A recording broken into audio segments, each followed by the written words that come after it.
আমি শুরু করছি। আসসালামু আলাইকুম, আশা করি সবাই ভালো আছেন। Welcome everyone to the fifth class of Medexcel video of this session. আজকে আমরা আমাদের এফসিপিএস এমডি ফাইনালের যে ফার্স্ট স্টেপ রিটেন, সেটা নিয়ে আমরা ডিসকাস করব। রিটেনে আপনারা জানেন যে কিছু কোয়েশ্চেন আসছে লং, মানে একটা থাকে long question, FCPS a short answer question গুলা থাকে।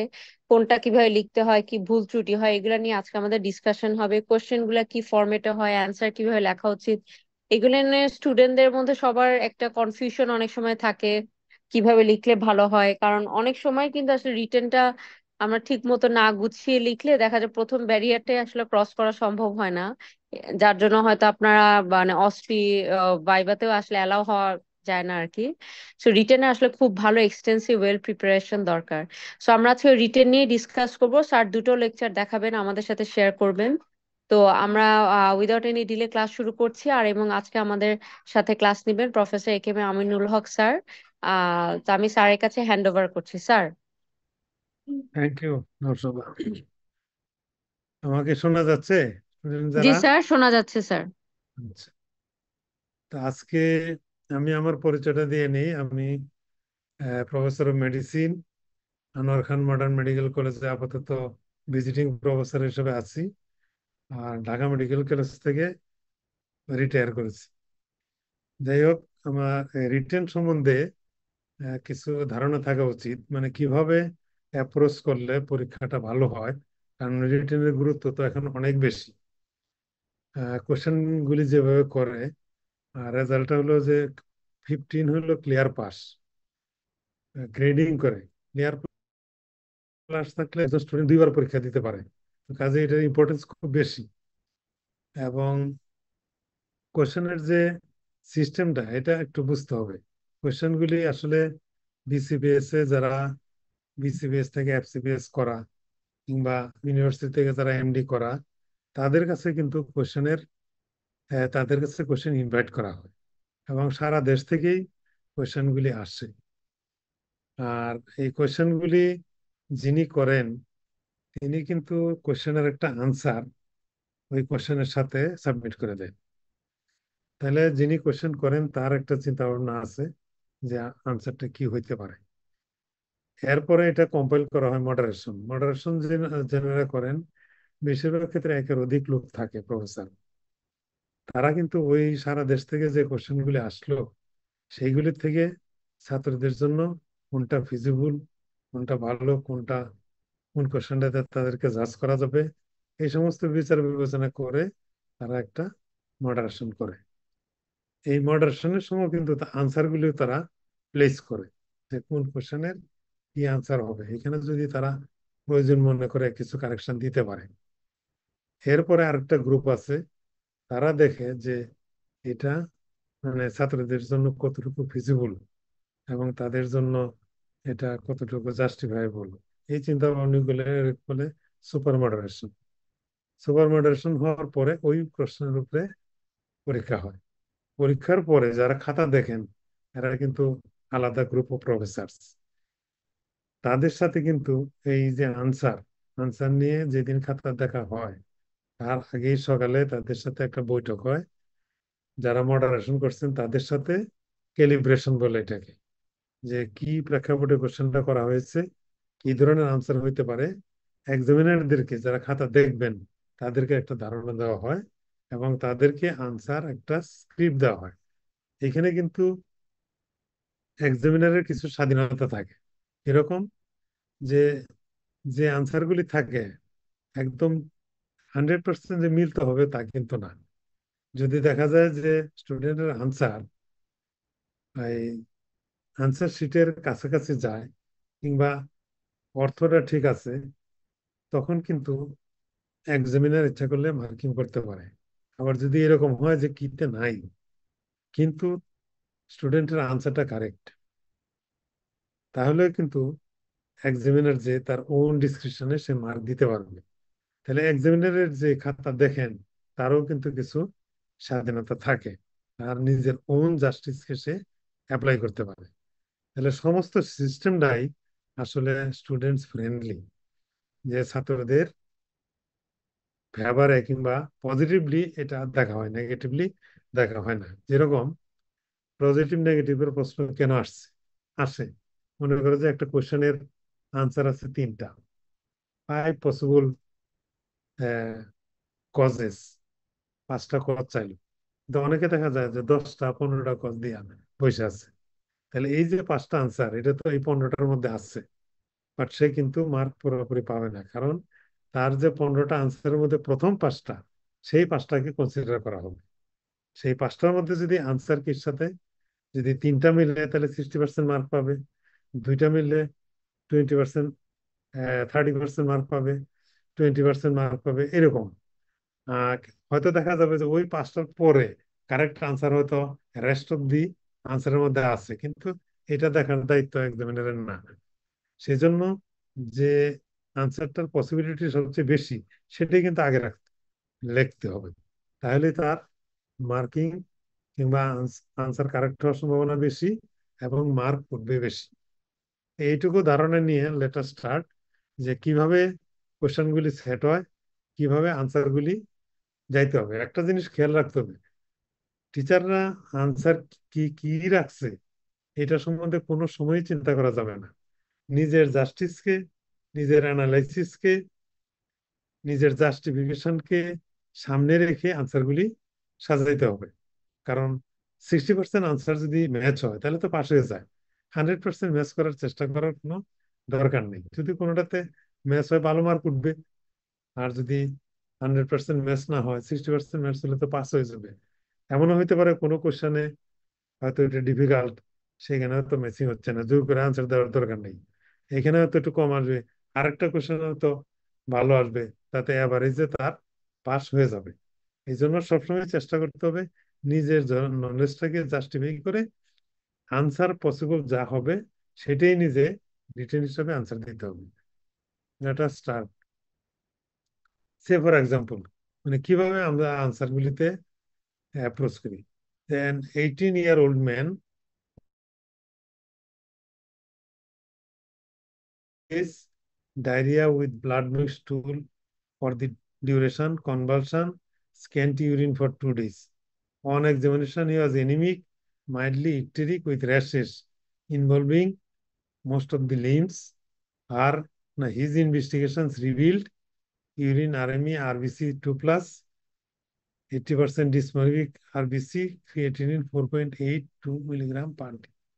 তাহলে এই কোশ্চেনের মধ্যে আমাকে দেখতে হবে যে কি কি সোর্স আছে। একটা হলো যে মেল পেশেন্ট, আর হাসপাতাল হলো টার্সিয়ারি কেয়ার হসপিটাল, মানে এটা উপজেলাও না, ডিস্ট্রিক্টও না, এটা যে কোনো একটা শহরের মেডিকেল কলেজ টাইপ হসপিটাল। সেইখানে তার স্ক্যান্টি মিক্সচারেশন আছে, তার মানে কিডনিটা ইনভলভ আছে। আর কি আছে? ডায়রিয়া আছে, তার মানে জিএ ট্রেক্ট ইনভলভ আছে। আর ক্রিয়েটিনিন তার বেশি। তাহলে আমরা যদি জিআই ট্র্যাক্ট আর কিডনি এই দুইটা নিয়ে চিন্তা করি, তাহলে কিন্তু আমরা উত্তরের কাছাকাছি চলে যেতে পারবো। আরেকটা জিনিস হচ্ছে র্যাশ।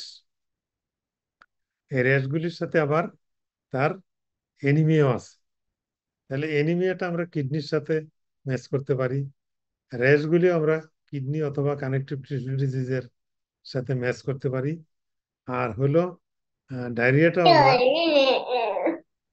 এর সাথে ম্যাচ করতে পারি। কোশ্চেন কি? কোশ্চেনটা হলো আপনারা একটু ফার্দার মিউট করে নেবেন বাকিরা যারা আছে। What further clinical information you will search to reach your diagnosis. তাহলে আরো কিছু ক্লিনিক্যাল ইনফরমেশন স্যার আমার একটু ইন্টারাপ্ট করি স্যার, স্যার স্ক্রিন কিন্তু দেখা যাচ্ছে না স্যার। কেন? স্যার আপনি কি স্যার প্রেজেন্টেশন অন করেছেন স্যার? এখানে দেখা যাচ্ছে না। প্রেজেন্টেশন তো চালু আছে, আগে দেখা গেছিল। স্যার আমি এখন যেটা দেখতে পাচ্ছি আপনার কম্পিউটারে একটা ফাইল ডকুমেন্ট লেখা আর কি, এখন অনেকগুলো ফাইল দেখা যাচ্ছে, কালাজ্বর, ইনফেক্টিভ এন্ডোকার্ডিটিস, এই স্ক্রিনটা আছে। স্ক্রিন তো থাকার দরকার নেই। এখন কি দেখা যায়? স্যার এখনো স্যার। তাহলে আমি আবার সেট করি। হ্যাঁ স্যার আরেকবার একটু দেখেন। এখন স্ক্রিনে দেখা যায়? স্যার স্ক্রিনে আপনার কার্সারটা দেখা যাচ্ছে, এখন আপনি ডকুমেন্ট ওপেন করেন তো রিটেন ফর মেডেক্সের লেখা আসছে। হ্যাঁ স্যার এটা ওপেন করেন তো স্যার। এখন আসছে? না স্যার আসে নাই। তাহলে তো আমিরুল ভাই দেখেন তো এটা কেন এরকম হচ্ছে।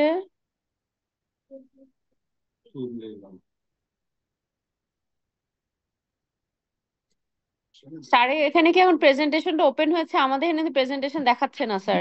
জাস্ট ওই ডকুমেন্টের ওই ছোট ছোট থাম্বনেইলে স্যার ফাইলগুলোর নেম আপনি দেখা পুরো যাচ্ছে। মানে স্ক্রিন শেয়ারটা অফ করে আবার নতুন করে একটু দেন। আচ্ছা, ঠিক আছে।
এখন দেখা যায়? জি স্যার এখন দেখা যাচ্ছে স্যার, একটু মানে ফুল স্ক্রিন দেন স্যার। ফুল দেখা যায়? স্ক্রিনটা স্যার এমনি দেখা যাচ্ছে স্যার, ফুল স্ক্রিন যে হ্যাঁ পাওয়ার পয়েন্ট, হ্যাঁ জি স্যার, ডানেরটা জি স্যার, জি স্যার এখন দেখা যাচ্ছে। আচ্ছা, ঠিক আছে, থ্যাংক ইউ। তাহলে এখানে আমাদের আর কি ক্লিনিক্যাল ইনফরমেশন দরকার?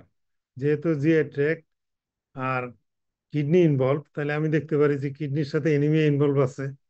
আর ডায়রিয়ার সাথে মানে অন্য কোনো জ্বরের কোনো ইনভলভমেন্ট আছে কিনা, যে কোনো কোয়েশ্চেন আমি আহ, চিন্তা করতে পারি। এটাই কিন্তু আনসার। কি কি কোয়েশ্চেন আমরা চিন্তা করব? সেকেন্ড প্রশ্নটা হলো যে ইনভেস্টিগেশন। তাহলে আমার ডায়াগনোসিসটা যদি ঠিক হয়, তাহলে আমার ইনভেস্টিগেশন কিন্তু ঠিক হবে। ডায়াগনোসিস যদি আমার ভুল হয়, তাহলে ইনভেস্টিগেশনও ভুল হয়ে যাবে। ম্যানেজমেন্ট তো ডায়াগনোসিসের পরে। তাহলে আমরা দেখি যে কি কি আমরা চিন্তা করতে পারি। ডিফারেন্সিয়ালস, যেহেতু রেশ আছে 18 বছরের, ইজিলি মেয়েদের হয় কিন্তু ছেলেদেরও হইতে পারে। তাহলে সনেক্লোনিন, হ্যানক্সলিন পারপোরা, এটা একটা ডায়াগনোসিস। আইজিএনএ প্রভৃতি, এটা কিন্তু আমাদের দেশে কম, জাপানে বেশি, তারপরে হইতে পারে। গ্লোমেরুলোনেফ্রাইটিস, এটা আমাদের দেশে খুবই বেশি। আর হিমোলাইটিক ইউরেমিক সিনড্রোম, এটা আমাদের দেশে হয় কিন্তু সিভিয়ার কেসে হয়। আর থ্রম্বোটিক থ্রম্বোসাইটোপেনিক পারপোরা, এইটাও। তাহলে আমাদের দেশে এই তিনটা কমন: হ্যানক্সলিন পারপোরা, গ্লোমেরুলোনেফ্রাইটিস, থ্রম্বোটিক থ্রম্বোসাইটোপেনিক পারপোরা। যারা এই তিনটা আনসার করবে, তারা কিন্তু পাস মার্ক পাওয়া যাবে। মেবি যে আইজিএনএ প্রভৃতি আমাদের দেশে আনকমন, সে চিন্তা নাও করতে পারে, হম, মাথাতে নাও আসতে পারে।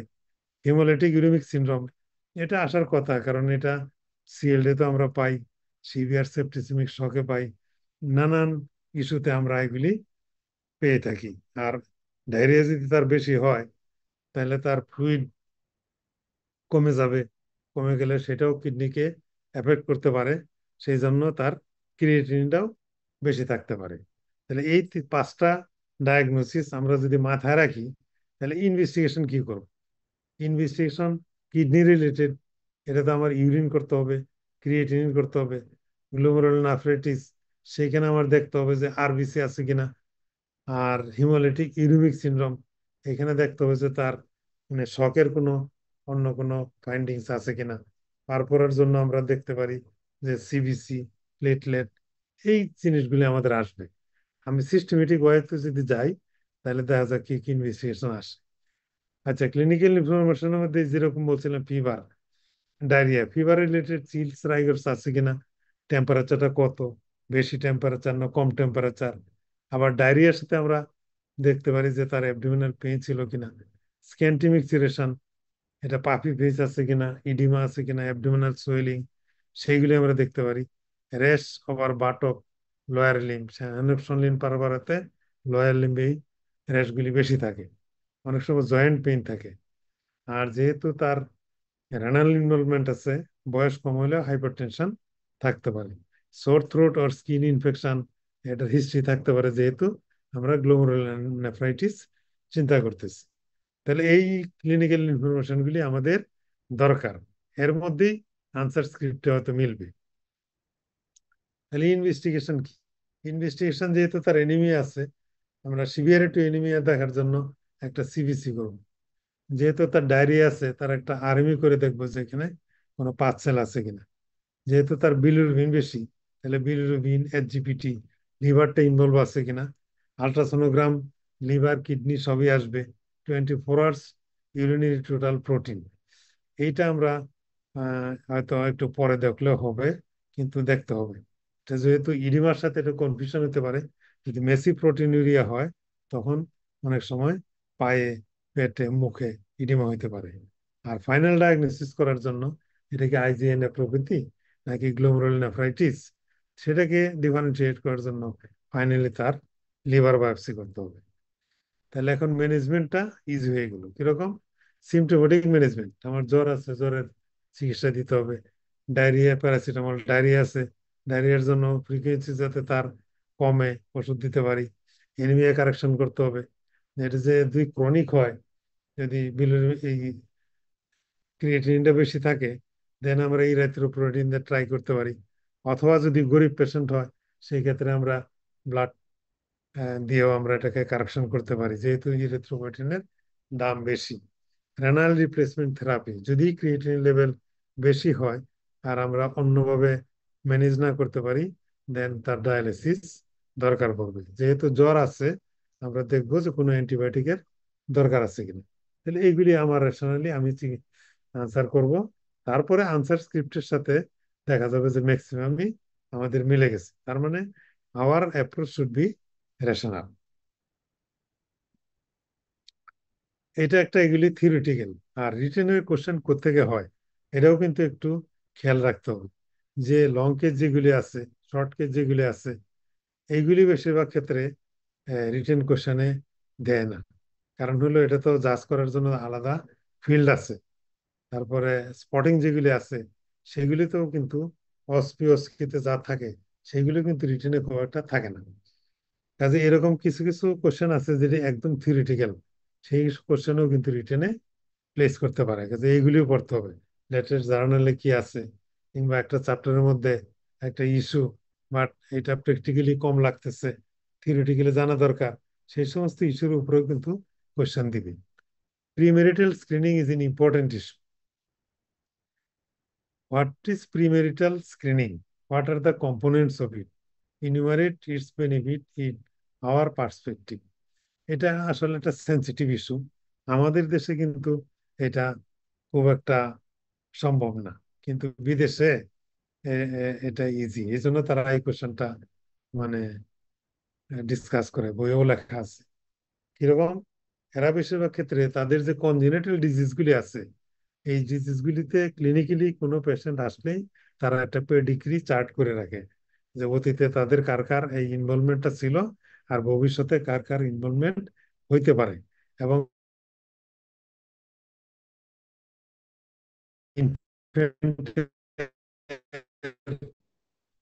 ব্যাপারেও সিদ্ধান্ত তারা নেয়। এগুলি কঠিন। মানে প্রিমিয়ারি কোনো স্ক্রিনিং এর প্রশ্ন তুললে হয়তো বিয়েটাই আসবে নাকি ভেঙে যাবে। এই জন্য আমাদের দেশে এইগুলি প্র্যাকটিক্যালি সম্ভব না, বা আমাদেরকে জানতে হবে, যেহেতু এটা একটা ইন্টারন্যাশনাল সাইন্স। স্ক্রিনিং কি, যে সমস্ত ডিজিজ গুলি আমাদের দেশে আছে, যেরকম HbS-AG পজিটিভ থাকলে আশপাশে যারা আছে তারা ইনভলভ হয়ে যায়। HCV পজিটিভ থাকলে তারা ইনভলভ হয়ে যায়। আবার আমাদের কিছু থ্যালাসেমিয়া রোগী আছে,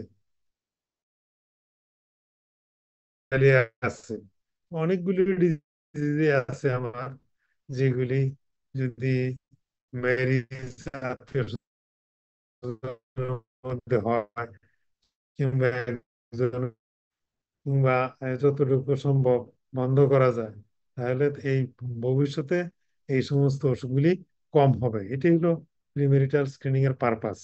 এবং আমাদের দেশেও কিন্তু অনেকগুলি ডিজিজ থেকে আমরা সেভ হইতে পারি যদি প্রিমেরিটাল স্ক্রিনিং আমরা করতে পারি। বাট আমাদের দেশে ধর্মীয় কারণে, কালচারাল কারণে এটা বেশিরভাগ ক্ষেত্রে সম্ভবপর হয় না। কি কি ক্ষেত্রে আমরা এই স্ক্রিনিং করলে লাভবান হতে পারি? একটা হলো থ্যালাসেমিয়া। সিকেল সেল এনিমিয়া আমাদের দেশে বেশি নাই, এটা এই আফ্রিকার অসুখ।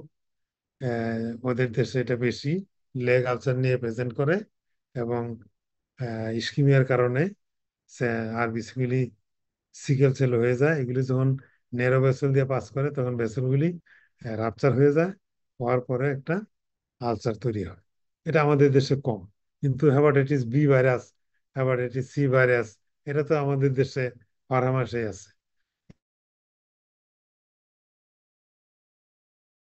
আমাদের দেশে অনেক আছে যারা আমাদের দেশের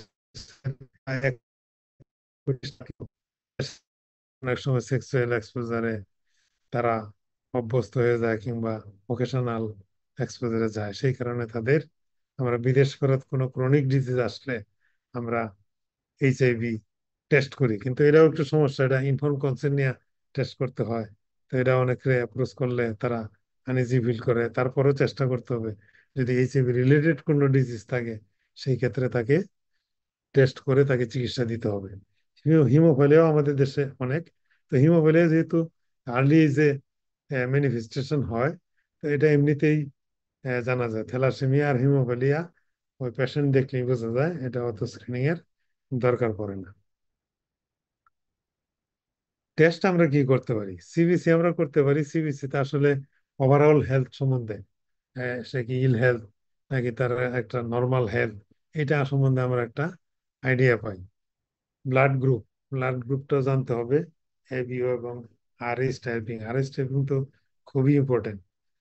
হিমোগ্লোবিন ইলেকট্রোফোরেসিস, এটা এই এটা সম্বন্ধেও, যাদের এই যে থ্যালাসেমিয়া কিংবা অ্যাবনর্মালিটি আছে হিমোগ্লোবিনের, এটা ধরা পড়ে। গ্লুকোসিস ফসফেট ডিহাইড্রোজেনেজ, এটা আমরা কম করি, কিন্তু এটা ডেফিসিয়েন্সি থাকলে অনেক সময় ম্যালেরিয়ার ওষুধ দিলে তাদের হিমোলাইটিক অ্যানিমিয়া হয়ে যায়। এই যে চিরাং থেকে যে সমস্ত জ্বরের রোগী আসবে, তাদের সম্ভব হলে এটা পরীক্ষা করতে হবে। সেক্সুয়ালি ট্রান্সমিটেড ডিজিজটাই মেইন, এইটাই আমাদের এখানে স্ক্রিনিং হয়। আমাদের যখন একজন আরেকজনের কাছে ব্লাড দেয়, সেই ক্ষেত্রে আমরা এই স্ক্রিনিং গুলি করে দিই। বিশেষ করে HIV, hepatitis B, hepatitis C, আর সিফিলিস, গনোরিয়া, ক্লামিডিয়া, এগুলিও করা উচিত। এগুলি আমাদের দেশে কম হয়। আরেকটা হলো যে সেক্সুয়ালি স্ক্রিনিং এর বাইরেও, এইগুলি স্ক্রিনিং এর বাইরেও কিন্তু আমাদের আরো অনেক সমস্যা। এখন ড্রাগ এডিকশন অনেক বেশি।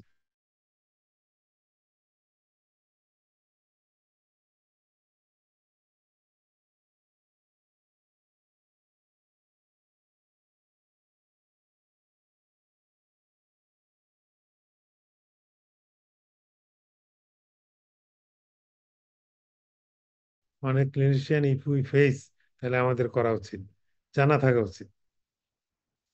প্রিমেরিটাল screening, prevention of hereditary diseases, এটা মিনিমাইজ করার জন্যই।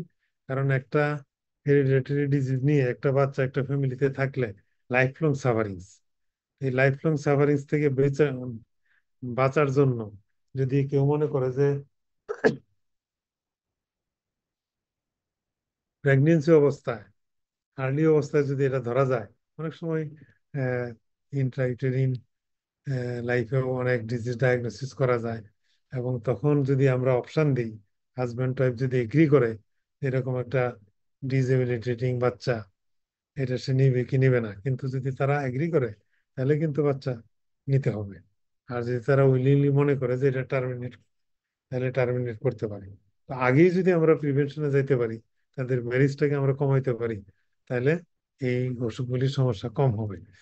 আর সেক্সুয়ালি ট্রান্সমিটেড ডিজিজ, এটা তো একটা ব্রড, এই ডিজিজগুলি কমানোর জন্য সোশ্যালি, তারপরে থেরাপিউটিক্যালি এবং প্রিভেনশন সব কিছুর উপরে এটার ডিপেন্ডেন্সি আছে। আমরা যদি সব দিক থেকে অ্যাপ্রোচ করি, যে আর্লিয়েস্ট পসিবল টাইমে আমরা চিকিৎসাটা দিয়ে দিলাম, আর যদি আমরা প্রিভেনশন দেই, তাহলে আমরা প্রিভেনশন দিলেও এটা করা যাবে। আর একটা হলো যে early intervention, newborn baby. Newborn বেবির কিছু কিছু ডিজিজ চিকিৎসা করা যায়, কিন্তু বেশিরভাগ ক্ষেত্রে চিকিৎসা করা যায় না। যেরকম ডুকিনি মাসকুলার ডিস্ট্রফি, একটা যদি হয়ে যায়, তো এটা আস্তে আস্তে আস্তে আস্তে পেশেন্টটা ব্যাড বাউন্ড হয়ে যায় এবং অ্যাডাল্ট লাইফে সে খুব একটা যাইতে পারে না। কিন্তু যদি আমরা এটাকে প্রেগনেন্সি লাইফে প্রিভেন্ট করতে পারতাম, তাহলে হয়তো ফ্যামিলি, প্যারেন্ট, তাদের সাফারেন্সটা কমতো। তাহলে যে সমস্ত ডিজিজ প্রিভেন্ট করা যায়, সেই সমস্ত ডিজিজে এই স্ক্রিনিং এর গুরুত্ব অনেক বেশি, যদিও আমরা পুরোপুরি পারি না। তারপরে we should have knowledge. Next question. A 30-year-old woman came for consultation because her first degree relative suffered from cancers and worried about her inherited cancer susceptibility. এই ক্যান্সার কিন্তু আমাদের দেশে এখন অনেক বেশি, অনেক বেশি। আমরা যখন ইন্টার্নি করি 81, তখন আমরা মেল পেশেন্ট থাকতো একটা ওয়ার্ডে 24 জন, ফিমেল থাকতো 12 জন। তাতে আমরা একজন কি দুইজন ক্যান্সার রোগী পাইতাম, ম্যাক্সিমাম ব্রঙ্কিয়াল কার্সিনোমা, আর ফিমেলদের বেলা সার্ভিক্যাল ক্যান্সার। আর এখন কিন্তু ক্যান্সার ওয়ার্ড আছে, ক্যান্সার ডাক্তার আছে, ক্যান্সার হাসপাতাল আছে, মানে বহু গুণ বেড়ে গেছে এবং পেশেন্টের অ্যাওয়ারনেসও বাড়ছে। এই জন্য ফাদার মাদার আত্মীয় স্বজন কারো ক্যান্সার থাকলে দে বিকাম ওরিড, এবং তারা আমাদের কাছে আসলে তখন তাদেরকে স্ক্রিন করতে হবে, যাতে আমরা যদি কয়েকটা বেনিফিট, একটা হলো যে যদি জেনেটিক কম্পোজিশন থাকে, তাহলে আমরা প্রিভেন্ট করতে পারি তার ম্যারেজকে স্টপ করে দিয়ে। আবার যদি আর্লি স্টেজে আমরা ডায়াগনোসিস করতে পারি, তাহলে আমরা কিউরেটিভ চিকিৎসাতে যাইতে পারবো। আর যদি কিছু দেরি হয়ে যায়, তখনও চিকিৎসা যদি সম্ভব হয় করা যাবে। একদম লেট স্টেজে তখন কিন্তু তেমন কিছু করার থাকে না। এই জন্যই স্ক্রিনিংটা দরকার, এবং রুগীরাও অনেক সময় আসে, আমরাও অনেক সময় তাদেরকে বুঝিয়ে শুয়ে তাদেরকে এই স্ক্রিনিং এর মধ্যে আমরা ফেলি। Say ask about genetic testing to diagnose cancer susceptibility, যে তার ক্যান্সারের সম্ভাবনা কতটুকু, এটাও কিন্তু অনেক রোগী প্রশ্ন করে। লিস্ট 6 ইনহেরিটেড ক্যান্সার সিনড্রোম, কোন কোন সিনড্রোমে ক্যান্সার হওয়ার সম্ভাবনা আছে। তাহলে এই দুইটা কোশ্চেন, তাহলে আমরা যাই যে ইনহেরিটেড ক্যান্সার সিনড্রোম, ক্যান্সার যেগুলি আছে আমাদের দেশে সবচেয়ে বেশি হলো মহিলাদের বেলায় ব্রেস্ট এন্ড ওভারিয়ান ক্যান্সার, এই দুটোই বেশি। তাহলে এই যে জিন যদি আমরা চেক করি, এখানে বি আর সি, বি আর মানে ব্রেস্টের থেকে বি আর আসছে, আর ক্যান্সার থেকে সি এ। তো বি আর সি এ জিন 1, বি আর সি এ জিন 2। এর সাথে আরো অন্যান্য ক্যান্সারও জড়িত আছে, যেরকম কোলনে হইতে পারে, প্যানক্রিয়াস হইতে পারে, প্রস্টেটে হইতে পারে, কিন্তু মোস্টলি ইনহেরিটেড হলো ব্রেস্ট এন্ড ওভারিয়ান ক্যান্সার। তাহলে একজনের যদি ব্রেস্ট ক্যান্সার হয়, তাহলে আমরা যদি তার ছেলে মেয়ের, তার মেয়েরটা যদি আমরা বিআরসি এ টেস্ট করি, তাহলে তার এই জিন যদি থাকে, তাহলে আমরা বুঝতে পারবো যে তার ভবিষ্যতে এটা হইতে পারে। এই জন্য তার যা যা মানে সাবধানতা অবলম্বন করার দরকার, সেই হিসাবে সে চলবে। বিদেশে কিন্তু এই জিনের কানেকশন থাকলে অনেক সময় মাস্টেক্টমি করে ফেলায়, এটা আমাদের দেশে সম্ভব না। আমাদের দেশে এফেক্টেড অবস্থায় আর্লি স্টেজে চিকিৎসাটা করতে হবে। ফ্যামিলিয়াল এডেনোমেটাস পলিপোসিস, এই অসুখটাও কিন্তু আমাদের দেশে কম, কারণ যে সমস্ত দেশে, আমাদের দেশে কনস্টিপেশন ছেলেদের কম, মেয়েদের বেশি। তো শীত প্রধান দেশে এদের দেশে এরা প্রোটিন খায় বেশি, এদের কনস্টিপেশন বেশি, এবং এদের ভাওয়ার ইরেগুলারিটি বেশি থাকে, এবং এদের কিন্তু পলিপোসিস জেনেটিক্যালি ইনহেরিটেড, এদের অনেক বেশি। আমাদের দেশও আছে, তাহলে যদি অ্যাডেনোমাটাস পলিপোসিস থাকে কোলনে, তাহলে কোলনিক ক্যান্সার কোনো পেশেন্ট যদি থাকে, তাহলে তার যে বংশধর ছেলে কিংবা মেয়ে, তাদেরকেও কিন্তু আগেই কোলোনোস্কোপি করে দেখতে হবে যে তাদেরও পলিপোসিস আছে কিনা। পলিপোসিস থাকলে তারও ক্যান্সার হওয়ার সম্ভাবনা আছে। তাহলে এটা এপিসি এবং মিউটি, এই দুইটা জিন টেস্ট করে আমরা এটা বুঝতে পারি। এই দুইটা আমাদের পরের দুইটা আমাদের দেশে পাওয়া যায়, মিন ওয়ান, মিন টু, মানে মাল্টিপুল এন্ডোক্রাইন নিউপ্লেসিয়া। এই দুইটা আমাদের যে মোস্টলি এটা রিলেটেড টু থাইরয়েড গ্ল্যান্ড আর হলো প্যানক্রিয়াটিক। তাহলে থাইরয়েড, প্যারাথাইরয়েড, প্যানক্রিয়াস, এই তিনটার মধ্যেই এই মেলিগনেন্সি গুলি, এই জিন থাকলে এই তিনটা অর্গানের মেলিগনেন্সি হইতে পারে। তাহলে আমাদের থাইরয়েড গ্ল্যান্ড, প্যারাথাইরয়েড গ্ল্যান্ড এবং প্যানক্রিয়াস, এই তিনটাতে স্ক্রিনিং রাখতে হবে যাতে আর্লি স্টেজে মেলিগনেন্সি গুলি ধরা পড়ে। নিউরোফাইব্রোমেটোসিস, এটা অনেকেরই আছে, অনেকের হলো অল্প, অনেকের বেশি। অনেক সময় আমরা রাস্তাঘাটে ভিক্ষুক পাই, এরা দেখা যায় যে এই নিউরোফাইব্রোমেটোসিস নিয়ে আহ, ভিক্ষাবৃত্তি চালিয়ে যাচ্ছে। চিকিৎসা হয়তো করার সামর্থ্য নাই, কিংবা আহ ওইরকম চিকিৎসার সুযোগ সুবিধাও তার নাই। তাহলে এটাও কিন্তু জিন রিলেটেড। নিউরোফাইব্রোমেটোসিস ওয়ান, নিউরোফাইব্রোমেটোসিস টু, এই জিনগুলির দ্বারাই এই ক্যান্সারগুলি হয়।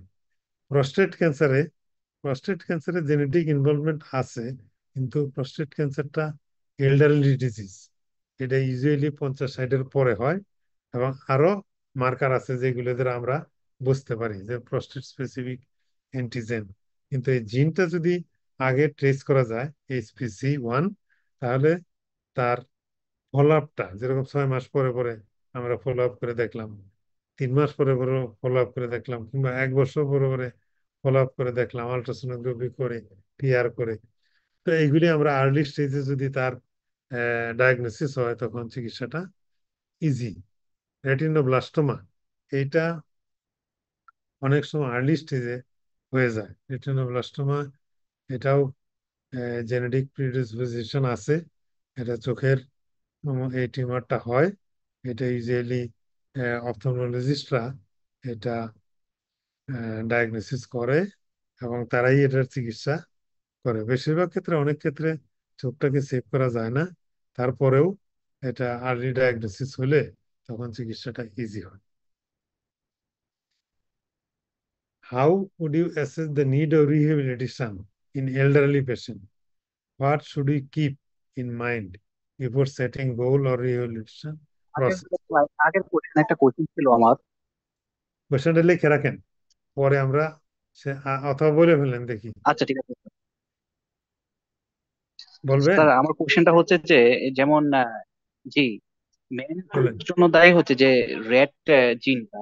জি, মেন টু এর জন্য দায়ী হচ্ছে যে যেমন রেড জিন। আপনি স্যার এর আগে বলেছিলেন যে ব্রেস্ট ক্যান্সারের যেমন বি আর এবং সি এ Okay. দিয়ে কার্সিনোমা বোঝায়, এখানে যে রেড দিয়ে কি কোনো কিছু মিন করে কিনা এটা জানতে চাচ্ছিলাম। এখানে তো নিউরোফাইব্রোমাটোসিস ওয়ান আর নিউরোফাইব্রোমাটোসিস টু, না স্যার, এর আগের স্লাইডটাই। আগের স্লাইডে। জি স্যার। জি স্যার, এই ম্যান টু যে এখানে রেড জিন যে আর ই টি, এটা দিয়ে কি কিছু মিন করে কিনা এটা জানতে চাচ্ছিলাম। ও, আর এটিটা, এটাও একটা জিন। এটার অ্যাব্রিভিয়েশনটা, আর এটি জিনটা হলো, এটা একটা proto-oncogene that produces a protein that plays a role in all cell growth, development, and signaling. আর এট্রিজিনটা, এটা একটা প্রোটোএনকিজিন। মানে আর টি মিনিং কি এটা বলতে পারতেছি না, কিন্তু এটা একটা প্রোটোএনকিজিন। এটা রেগুলেটরি জিন। এটার অ্যাবসেন্টে অথবা এটা রেগুলেটরি ক্যাপাসিটি যদি কমে, তখন তার এই স্যার এটা হচ্ছে মানে এটা পুরো রেটের পুরো অ্যাব্রিভিয়েশন আমি ঠিক জানি না, বাট এটা হচ্ছে রিসেপ্টর টাইরোসিন কাইনেজ অ্যাক্টিভিটি করে আর কি, মডুলেট করে আর কি।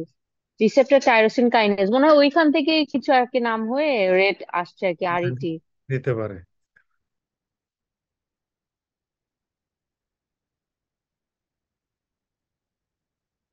আচ্ছা, রিহেবিলিটেশন। রিহেবিলিটেশন এটাও কিন্তু আমাদের এখন ইম্পর্টেন্ট, কারণ আমাদের সোসাইটি কিন্তু এখন অনেক এগিয়ে যাচ্ছে। যেরকম ম্যাক্সিমামই ঢাকা শহরে যদি আমরা দেখি, তাহলে ম্যাক্সিমাম ফ্যামিলি যারা সলভেন্ট, এরা কিন্তু broken family. Broken in the sense, অর্ধেক থাকে অস্ট্রেলিয়া, কেউ থাকে কানাডা, কেউ থাকে আমেরিকা, বাপ মা বোরা তারা আছে বাংলাদেশে, দেখার কেউ নাই। অনেক সময় অ্যাডমিশন দিলে বলে যে আমি তো ভর্তি হইতে পারবো না, কেন? তা আমার সাথে থাকার লোক নাই। আমি এই গত সপ্তাহে একটা মহিলা ভর্তি করলাম, যে তার ছেলে থাকে অস্ট্রেলিয়া আর মেয়ে থাকে লন্ডন, এক ছেলে এক মেয়ে। হাজবেন্ড মারা গেছে গত বছর, উনি এই 6 মাস ছেলেদের কাছে মেয়েদের কাছে থাকে আর 6 মাস দেশে থাকে। এখন অসুস্থ হয়ে গেছে, শ্বাসকষ্ট। আমি দিলাম অ্যাডমিশন, কয় যে আমি তো ভর্তি দিতে পারবো না। পরে আমার পিয়ন দিয়া তাকে রিসেপশনে নে, টাকা পয়সা আছে বাট তার লোক নাই। আমি তাকে কেবিনে ভর্তি করিয়া চিকিৎসা 10 দিন রাখিয়া চিকিৎসা করিয়া সুস্থ হওয়া, যেদিন সুস্থ হয়েছে ওই দিন তার মেয়ে লন্ডন থেকে আসছে, আইসা তাকে বাসায় নিয়ে গেছে। এই যে অবস্থা, তাহলে আমাদের এই যে এল্ডারলি পেশেন্ট যাদের রিহেবিলিটেশন দরকার, যেরকম স্ট্রোক হয়ে গেছে, একটা রোড ট্রাফিক অ্যাক্সিডেন্ট, তার একটা অঙ্গহানি হয়ে গেছে, কিংবা তার একটা বড় অপারেশন হয়েছে, এখন তার সেবা যত্ন দরকার, এই সার্ভিসটা বিদেশে সোশ্যাল সার্ভিস থেকে দেওয়া হয়। কিন্তু আমাদের দেশে সোশ্যাল সার্ভিস ডেভেলপ করে নাই, but we are merging to the western lifestyle. এবং আমাদের আত্মীয় স্বজনের সাথে এই যোগাযোগ আমাদের অনেক কমে গেছে। আগে কম্বাইন্ড ফ্যামিলি ছিল, এখন সিঙ্গেল ফ্যামিলি। কম্বাইন্ড ফ্যামিলিতে এক দুইজন বেকার থাকতো, এরাই দেখাশোনা করতো, কিন্তু এখন আর সেই সুযোগ নাই। আমাদের দেশে যারা শিক্ষিত এবং সলভেন্ট, তারা অলমোস্ট 100% লোকজনই কাজকর্মে জড়ায় গেছে। এই জন্য রিহেবিলিটেশনটা খুব জানা দরকার। এটা সম্বন্ধে একটা আইডিয়া রাখতে হবে কাদের দরকার। রিহেবিলিটেশন এল্ডারলি পেশেন্ট কাদের দরকার? এটা স্ট্রোক পেশেন্ট, ফ্র্যাকচার নেক। ফ্র্যাকচার নেক তো বয়স্ক মানুষ বাথরুমে পড়ে গেলেই ফ্র্যাকচার নেক হয়ে যায়, এরপর তো সে বেড রিডেন, চলতে পারে না। আর্থ্রাইটিসও অনেক সময় হয়, আর্থ্রাইটিসে বিশেষ করে নি আর্থ্রাইটিস। নি আর্থ্রাইটিসের জন্য অনেক মহিলা আছে, পুরুষ আছে, তারা বসতে পারে না। এই কেউ কেউ নামাজ পড়তে পারে না, কারো কারো হাঁটলে, অনেকের আগে ধনী ছিল, বড় বাড়ি বাসা করছে, বেডরুম হলো ভিতরে, এখন দিনে 4 বার 5 বার পেপার আসে, কলিং বেল আসে, বিল নিতে আসে, চিঠি নিয়ে আসে, বারবার গিয়া দরজা খুলবে, এই সামর্থ্য নাই, কান্নাকাটি করে। তাহলে আর্থ্রাইটিস হলে এই তাদেরও কিন্তু সাপোর্ট দরকার। আর কার্ডিওরেসপিরেটরি ডিজিজের মধ্যে দুইটা আমাদের দেশে কমন, একটা হলো কার্ডিয়াক ফেইলুর, এরাও ঠিকমতো চলতে ফিরতে পারে না। আর একটা হলো রেসপিরেটরি শ্বাসকষ্ট, সিওপিডি, অনেক সময় interstitial lung disease, bronchial asthma, শেষের দিকে দেখা যায় অক্সিজেন ছাড়া চলতে পারে না। তো এই লোকগুলির কিন্তু রিহেবিলিটেশন দরকার। তাহলে আমাদের দেশে কিন্তু সরকার থেকে কোনো ব্যবস্থা নাই, আমাদের ছেলে মেয়েরা করে। আর ঘনিষ্ঠ আত্মীয় স্বজন যদি থাকে, এখন কিন্তু সাপোর্টিভ কাজের লোক এগুলিও কিন্তু কমে গেছে। কাজেই এখন এই রিহেবিলিটেশন সেন্টার হোক, এটার মানে আস্তে আস্তে উন্নতি করা দরকার। রিহেবিলিটেশন আমরা কেন চাই?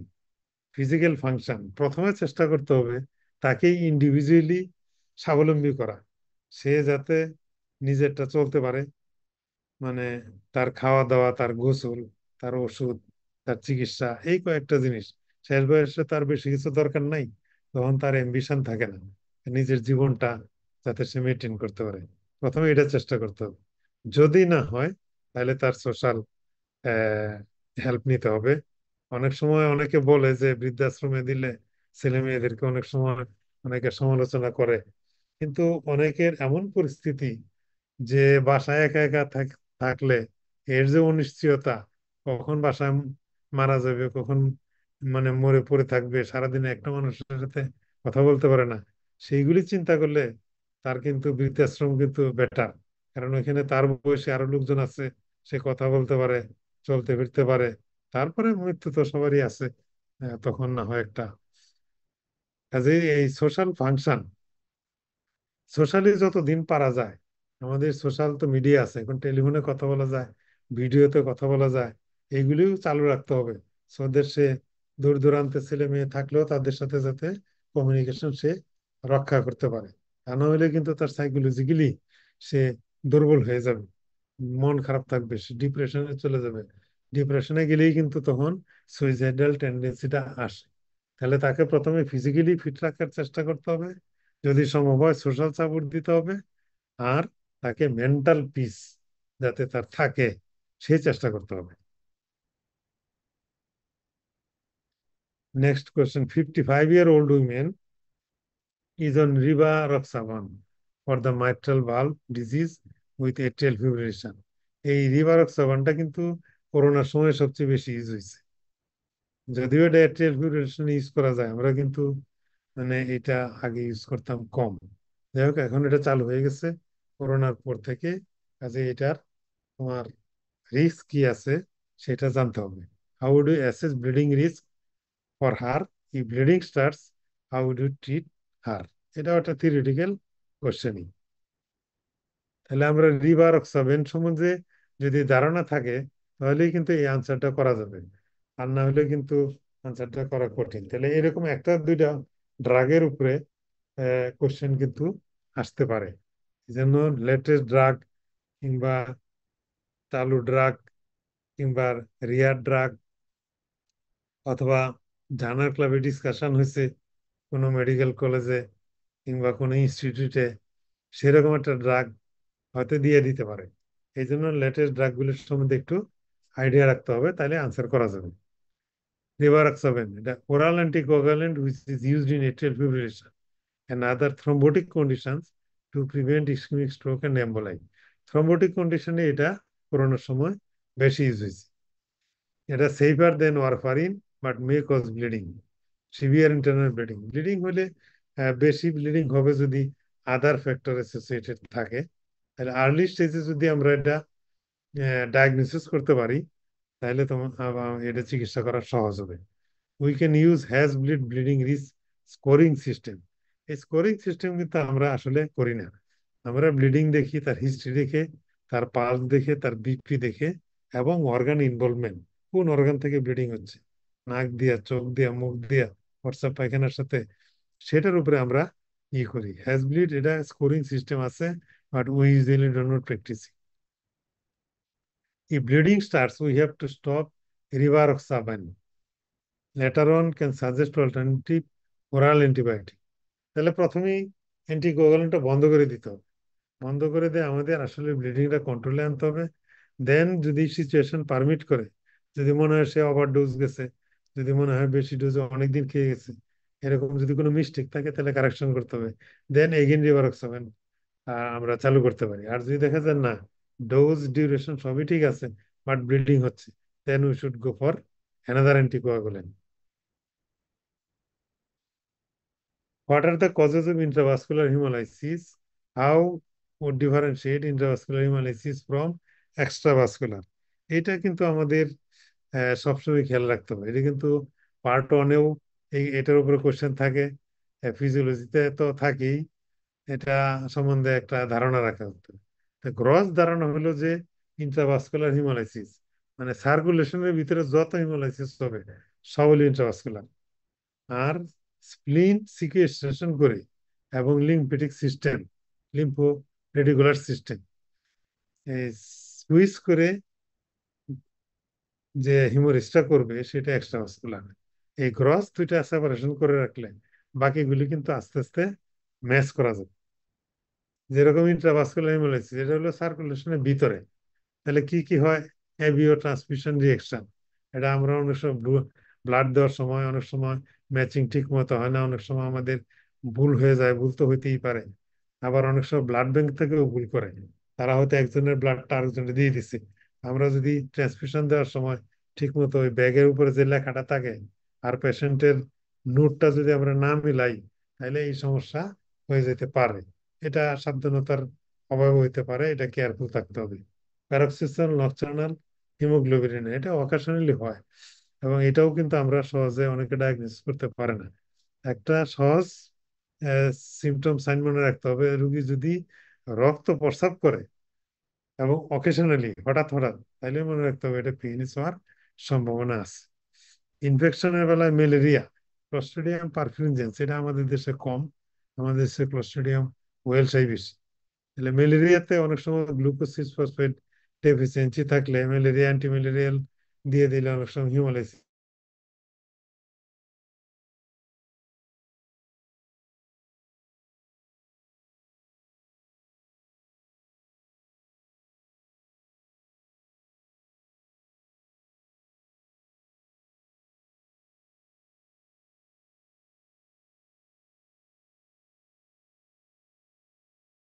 ডেফিসিয়েন্সি এটা থাকলে ড্যাপসন কিংবা ম্যালোপ্রিন এই সমস্ত ড্রাগ ইউজ করলে তার হিমোলাইসিস হয়ে যেতে পারে। তাহলে এই কজগুলি মনে রাখতে হবে। আর এক্সট্রা ভাস্কুলার যদি আমরা দেখি, তাহলে এই যে থ্যালাসেমিয়া, সিকেল সেল অ্যানিমিয়া, আর haemolysis occurs in spleen, hepatosplenomegaly, reticular endothelial সিস্টেমটা এখানে বেড়ে যায়। তো এরা সেল এনগাল্প করার পরে যে হিমোলাইসিসটা হয় সেলের ভিতরে, সেটা হলো এক্সট্রাভাস্কুলার হিমোলাইসিস। তাহলে আমরা ডিফারেন্সিয়েট করবো কেমনে? যেরকম ইন্ট্রাভাস্কুলার হিমোলাইসিস হলে ম্যানিফেস্টেশনটা ইউরিনে আসবে বেশি, হিমোগ্লোবিনটা পাস করবে, হিমোসিটারিন পাস করতে পারে। তো ইউরিন যদি আমরা পরীক্ষা করি, ইউরিনে এই টেস্টগুলি করলে আমরা পাবো। আর যেহেতু সার্কুলেশনের ভিতরে বেশি বেশি ব্লিডিং হচ্ছে, ব্রেকডাউন হচ্ছে, সেই ক্ষেত্রে আমরা অ্যানিমিয়া পাবো এবং জন্ডিস পাবো। কিন্তু কারণ সেপারেট করার জন্য আমাদের এই পয়েন্টগুলি খেয়াল রাখতে হবে। একটা হলো কজ, আর সাইড কোন সাইডে। যদি হ্যাপাটোসগুলি যদি এক্সট্রা ভাস্কুলার হিমোলাইসিস হয়, তাহলে তো হ্যাপাটোসমিলি যে অর্গানগুলি ওভার ফাংশন, সেই অর্গানগুলি বড় হয়ে যাবে। এটাই আমাদের জন্য সেপারেট করার জন্য সুবিধা হবে।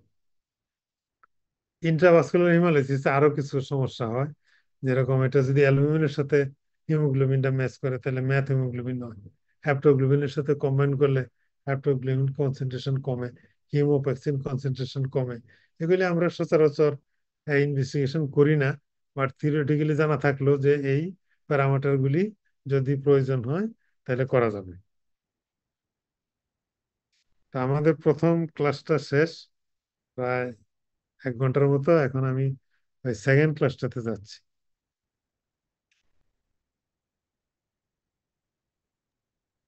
স্যার, কিছু প্রশ্ন ছিল। প্রশ্ন? আচ্ছা, আমি সেকেন্ড ডেতে আসি পরে। প্রশ্ন স্যার তাহলে এন্ডেই নেই স্যার, আচ্ছা, নাকি স্যার কি বলেন?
স্যার আপনি শুনতে পাচ্ছেন স্যার?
স্যার কিছু শোনা যাচ্ছে না।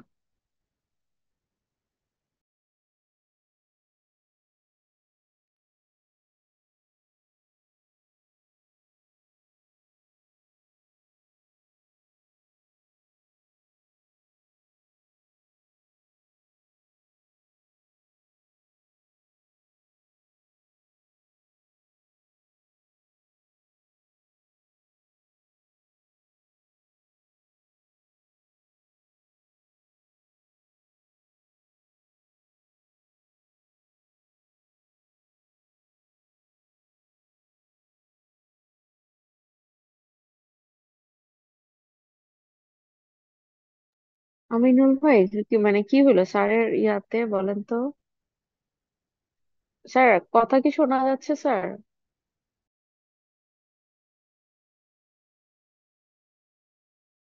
স্যারের লাইনে বোধহয় ডিস্টার্ব করছে, বারবার ঢুকছে, মানে লেফট হয়ে যাচ্ছে। শোনা যায়? জি স্যার, শোনা যাচ্ছে এখন স্যার। স্ক্রিন শেয়ারিং আসছে?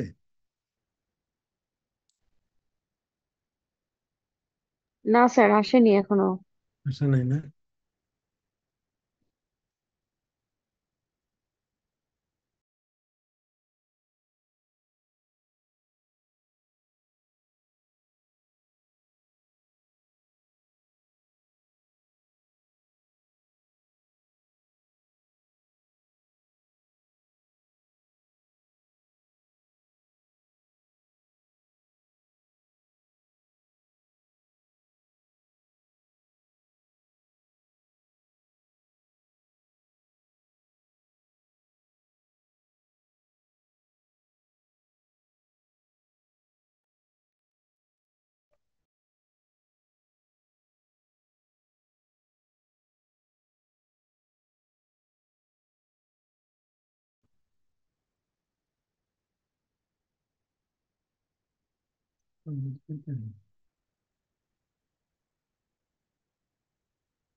দেখা যায় নুসবা?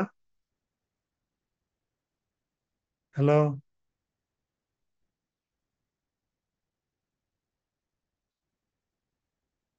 হ্যালো? জি স্যার, শোনা যায় স্যার, দেখা স্যার যাচ্ছে শোনা স্যার। যাচ্ছে স্যার, দেখাও যাচ্ছে স্যার। O, thank you. তাহলে আমি স্ক্রিনটা বড় করি। জি স্যার। এবার হ্যাঁ স্যার, দেখা বড় যায়? হয়েছে স্যার। জি স্যার। যে কোশ্চেন কি ছিল জানি? কোশ্চেনটা আমরা পরেই নেই। ঠিক আছে স্যার। আচ্ছা, next question. 30-year-old women presented with history of dryness of eyes and mouth, muscle weakness for 2 years. Her serum electrolytes, sodium 142, potassium হলো কম, chloride 118, bicarbonate 10.2। এখানে কয়েকটা জিনিস, একটা হলো dryness of eye and mouth, মানে ড্রাইনেস মহিলা patient, কাজে আমাদের একটা জগরেন সিনড্রোমের একটা ফিচার এখানে আছে। আবার ইলেকট্রোলাইট তার ইমব্যালেন্স আছে। তাহলে এই দুইটাকে আমার ম্যাচ করে চিন্তা ভাবনা করতে হবে। Right the most likely diagnosis with justification, মানে জগরেন সিনড্রোমের সাথে এই ইলেকট্রোলাইটের কোনো যোগাযোগ আছে কিনা। Mention 5 further investigations with expected findings in favour of your diagnosis. তাহলে আমরা যাই দেখি কি আসে। ডায়াগনোসিসটা hypokalaemia with hyperchloremic metabolic acidosis, probably due to renal tubular acidity with Sjogren syndrome। তাহলে ওই যে ড্রাইনেস ছিল, এটাতে আমাদের জগরেন সিনড্রোম ডায়াগনোসিস চলে আসছে। আর ইলেকট্রোলাইট ইমব্যালেন্সের জন্য এখানে হাইপোক্যালেমিয়া ছিল, hyperchloraemic metabolic acidosis, probably due to renal tubular acidosis. যেহেতু এই সমস্ত কানেকটিভ টিস্যু ডিজিজে, যেরকম এসিলি, এতেও কিন্তু কিডনি ইনভলভ হয়ে যায়। এই জন্যই এটা কিডনি রিলেটেড ইলেকট্রোলাইট ইমব্যালেন্সটা ডায়াগনোসিসের সাথে আসবে। আর ইনভেস্টিগেশন কি করব? ইনভেস্টিগেশন ইউরিন পটাশিয়াম, যেহেতু ব্লাডে তার পটাশিয়াম কম এবং অন্য কোনো পটাশিয়াম লসের ডায়রিয়া নাই, ভমিটিং নাই, সেই কারণে দেখতে হবে যে ইউরিনারি লস আছে কিনা। অ্যাসিড ফ্লুইড টেস্ট, এই টেস্টটা আমরা ইউজুয়ালি করি না। সোডিয়াম অ্যামোনিয়াম ক্লোরাইড ট্যাবলেট কয়েকদিন খাওয়ানোর পরে তার ব্লাডে অ্যাসিড বাড়ে, কিডনি অ্যাসিড করতে পারে কিনা সেটা আমরা দেখি। ইউরিন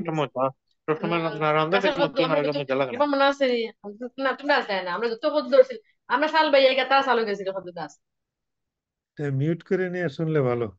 ইউরিন এবং প্লাজমা ক্যালসিয়াম, এটাও রেলিভেন্ট, কারণ ক্যালসিয়াম ক্লোরাইডের সাথে অ্যাটাচ করে থাকে। সিমার টিয়ার টিয়ার টেস্ট, এটা হলো ক্লিনিক্যাল। জগরেন সিনড্রোমটাকে আমরা কনফার্মেশন করার জন্য অনেক সময় লয়ার আইলিডের ভিতরে আমরা টিস্যু পেপার দেই, সেটা সোক করে কিনা সেটা দেখার জন্য। আর antibodies, anti nuclear antibody, rheumatoid factor, anti Ro, anti La, এই দুইটা জগরেন সিনড্রোমে করা হয়। তাহলে এই টেস্টগুলি আমরা করি।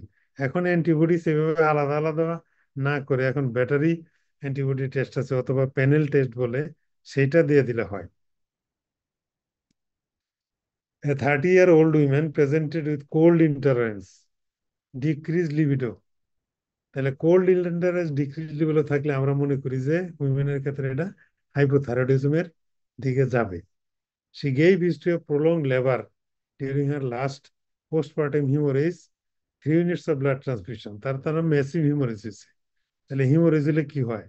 ব্লাডে যদি, ব্লাডই তো থাকে 5 ইউনিট, তার মধ্যে 3 ইউনিট চলে গেছে, তার মানে পেশেন্ট শকে গেছে। তাহলে শকে গেলে সাপ্লাই, এড্রিনাল গ্ল্যান্ডের সাপ্লাই কমবে, পিটুইটারি গ্ল্যান্ডের সাপ্লাই কমবে, এবং এগুলিতে ইসকেমিক নেক্রোসিস হইতে পারে। আর কি আছে? Found anaemia with blood pressure, blood প্রেশারও কমে গেছে, তার রক্তশূন্যতা আছে, এনিমিয়াও আছে। তাহলে এটা ডায়াগনোসিস আমরা যদি ফর্মুলেট করতে যাই, তাহলে তার হাইপোথাইরয়েডিজম আছে, তার এনিমিয়া আছে, প্রেশার কমে গেছে, এবং একটা হিস্ট্রি আছে যে তার একটা মেসিভ হিমোরেজ ছিল ডিউরিং ডেলিভারি। কোশ্চেনটা কি? Mention most likely diagnosis. তাহলে আমরা ওইদিকে যাব। Enumerate the investigation with expected findings. তাহলে কি কি ইনভেস্টিগেশন করলে আমরা ডায়াগনোসিসটা কনফার্ম করতে পারবো? How do treat her? দেখি, এই যে Sheehan syndrome, due to infarction of pituitary due to postpartum haemorrhage. Haemorrhage হওয়ার জন্য যে তার এই পিটুইটারি গ্ল্যান্ডে যে সাপ্লাই কমে গেছে, সেই সাপ্লাই কমে যাওয়ার জন্য সেখানে ইনফেকশন হয়েছে, এবং ইনফেকশনের কারণে অনেকগুলি হরমোনই কমছে। তার মধ্যে একটা হলো অ্যাসিটিএস আর টিএসএস, এই দুটো হরমোন কমে যাবে। আলটিমেটলি ইফেক্ট হবে তার এই যে সে হাইপোথাইরয়েডিজম তার দেখা দেবে এবং পেশেন্ট পেইল হয়ে যায়। তাহলে যদি এরকম একটা হিস্ট্রি থাকে অবস্ট্রাকটিভ, এবং পেশেন্ট যদি হাইপোথাইরয়েডের ফিচার থাকে এবং চেহারাটা যদি পেইল থাকে, তাহলে ডায়াগনোসিস করতে হবে এটা শিয়ান সিনড্রোম। এটা সংখ্যায় কম, কেসটা বেশি পাওয়া যায় না, তারপরেও কেউ যদি একটা কেস দেখে তাহলে তার সারা জীবন মনে থাকবে, সে পরবর্তী সময় ডায়াগনোসিস করতে পারবে। তাহলে ইনভেস্টিগেশন আমাদের অত বেশি না, এসিটিএইচ এবং টিএসএস ইনভেস্টিগেশন করলেই আমরা এটাকে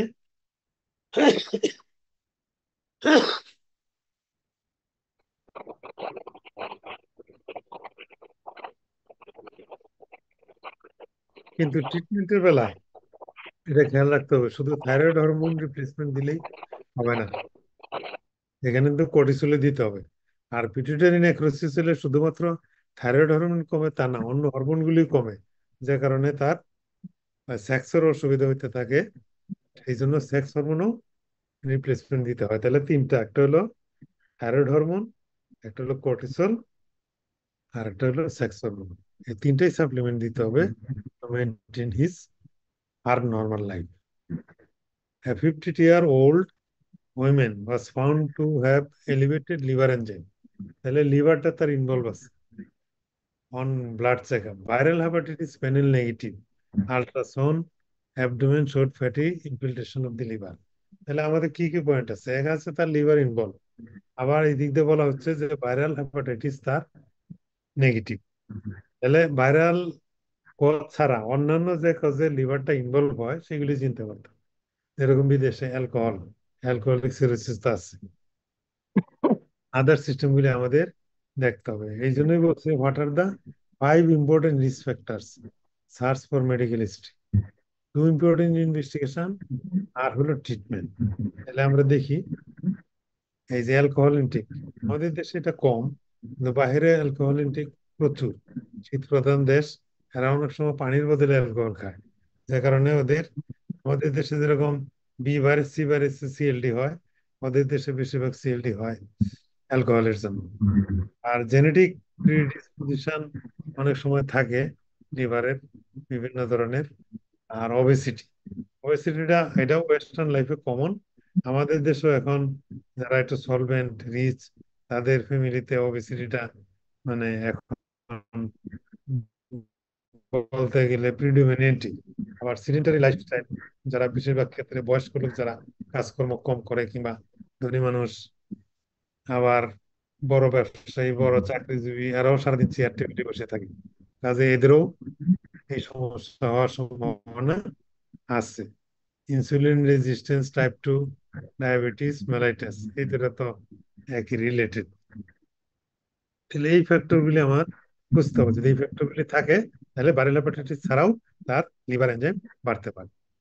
ইনভেস্টিগেশনের মধ্যে ফাইব্রোস্ক্যান 1 2 3 4 5 এরকম আছে। স্কোর যদি 4 হয়, তাহলে বুঝতে হবে যে সিভিয়ার ফাইব্রোসিস, তার মানে তার সিএলডি সিরোসিস হয়ে গেছে। আর লিভার বায়োপসি হলো কনফার্মেটরি টেস্ট, গোল্ড স্ট্যান্ডার্ড। কিন্তু আমরা ইউজুয়ালি ফাইব্রোস্ক্যান আসার পরে লিভার বায়োপসি অনেক কমে গেছে, but research purpose you have to do liver biopsy, যদি চিকিৎসা পারপাসে আমরা নাও করি। নন ফার্মাকোলজিক্যাল ট্রিটমেন্ট, তো avoid alcohol, very tough in western world. আমাদের দেশে নিউট্রিশনের সমস্যা, ওদেরও সমস্যা। অ্যালকোহল খেয়ে হয়তো রাত্রে খাওয়া দাওয়া করলো, হয়ে গেল, পরের দিন হলো নাস্তা করলো, এরকম ইরেগুলার মিল হ্যাবিট থাকে যারা অ্যালকোহলিক। আর আমাদের দেশে হলো গরিব মানুষ, মানে আন্ডার নিউট্রিশনের কারণে অনেক সময় লিভারের ক্ষতি হয়। আর ওয়েট লস, এক্সারসাইজ, যারা ওবিস, তাদের ওয়েট লস করলে ইমপ্রুভ হয়, এবং এক্সারসাইজ করলে। আর যারা সলভেন্ট নিউট্রিশনের, এদের ফুড ফ্যাটিজম থাকে, একটা মাংস খাইলো অন্য কিছু খাইলো না, এই জন্য ডায়েটটা যাতে ব্যালেন্স হয় সেই দিকে চিন্তা করতে হবে। সবগুলি নিউট্রিয়েন্টই যাতে থাকে খাবারে, সেই দিকে খেয়াল। ফার্মাকোলজিক্যাল ট্রিটমেন্টে আমরা স্ট্যাটিন দিই। স্ট্যাটিন এটা খুবই কমনলি ইউজ হয়, যদিও আমাদের দেশে ইউজ কম হয়। আমরা ইউজুয়ালি 10 মিলিগ্রাম এই সারে দিই, বিশ দেশে 80 মিলিগ্রামও খায়। আমাদের দেশে যারা ম্যানোভার করে, যেরকম স্ট্যান্টিং, বাইপাস, তাদেরকে আমরা 20 মিলিগ্রাম 40 মিলিগ্রাম দিই। তো এমনি লিপিড কমানোর জন্য আমরা স্মল ডোজ দিই। বাট স্ট্যাটিনটা কিন্তু বিদেশে এরা মুরগির মতো খায়, আমাদের দেশে এখনো ওরকম ভাবে মানুষ খায় না। কিছুদিন খাওয়ার পর আবার বন্ধ দেয়, স্যার আমার তো নর্মাল হয়ে গেছে। বন্ধ করলে আবার মাঝে মাঝে চেক করতে হবে, কারণ কিছুদিন পরে আবার কোলেস্টেরল বেড়ে যায়। স্যার গ্লিটাজোল কতদিন পর চেক করা লাগে? 3 মাস, বন্ধ থাকলে 3 মাস পর পর চেক করতে হবে। গ্লিটাজোন, এটা তো, আর বেজাফাইব্রিনটা আমাদের দেশে পাওয়া যায় না। এটা ট্রাইগ্লিসারাইডও কমায়, আবার কোলেস্টেরলও কমায়। আর গ্লিটাজোনটা একটা ডায়াবেটিক ড্রাগ। আর ভিটামিন ই, এটা অ্যান্টি অক্সিডেন্ট হিসেবে ইউজ করে, বাট এটার ইউজ আমাদের দেশে কম। A 35-year-old man was repeatedly hospitalized with episodes of gastric pain. এখানে দেখো, একটা আছে গ্যাস্ট্রিক পেইন, আবার ডায়রিয়া, তার মানে এটা জিআই রিলেটেড একটা problem. Peptic ulcer was diagnosed by endoscopy but not responding, including H pylori eradiation treatment. কাজে গ্যাস্ট্রিকের চিকিৎসা দেয়া, পেপটিক আলসারের চিকিৎসা দিয়ে কোনো রেসপন্ড নাই। Currently he is taking rabeprazole twice with no relief of his dyspepsia. Repeat endoscopy showed multiple ulcer at the end of esophagus, stomach, second part of the duodenum.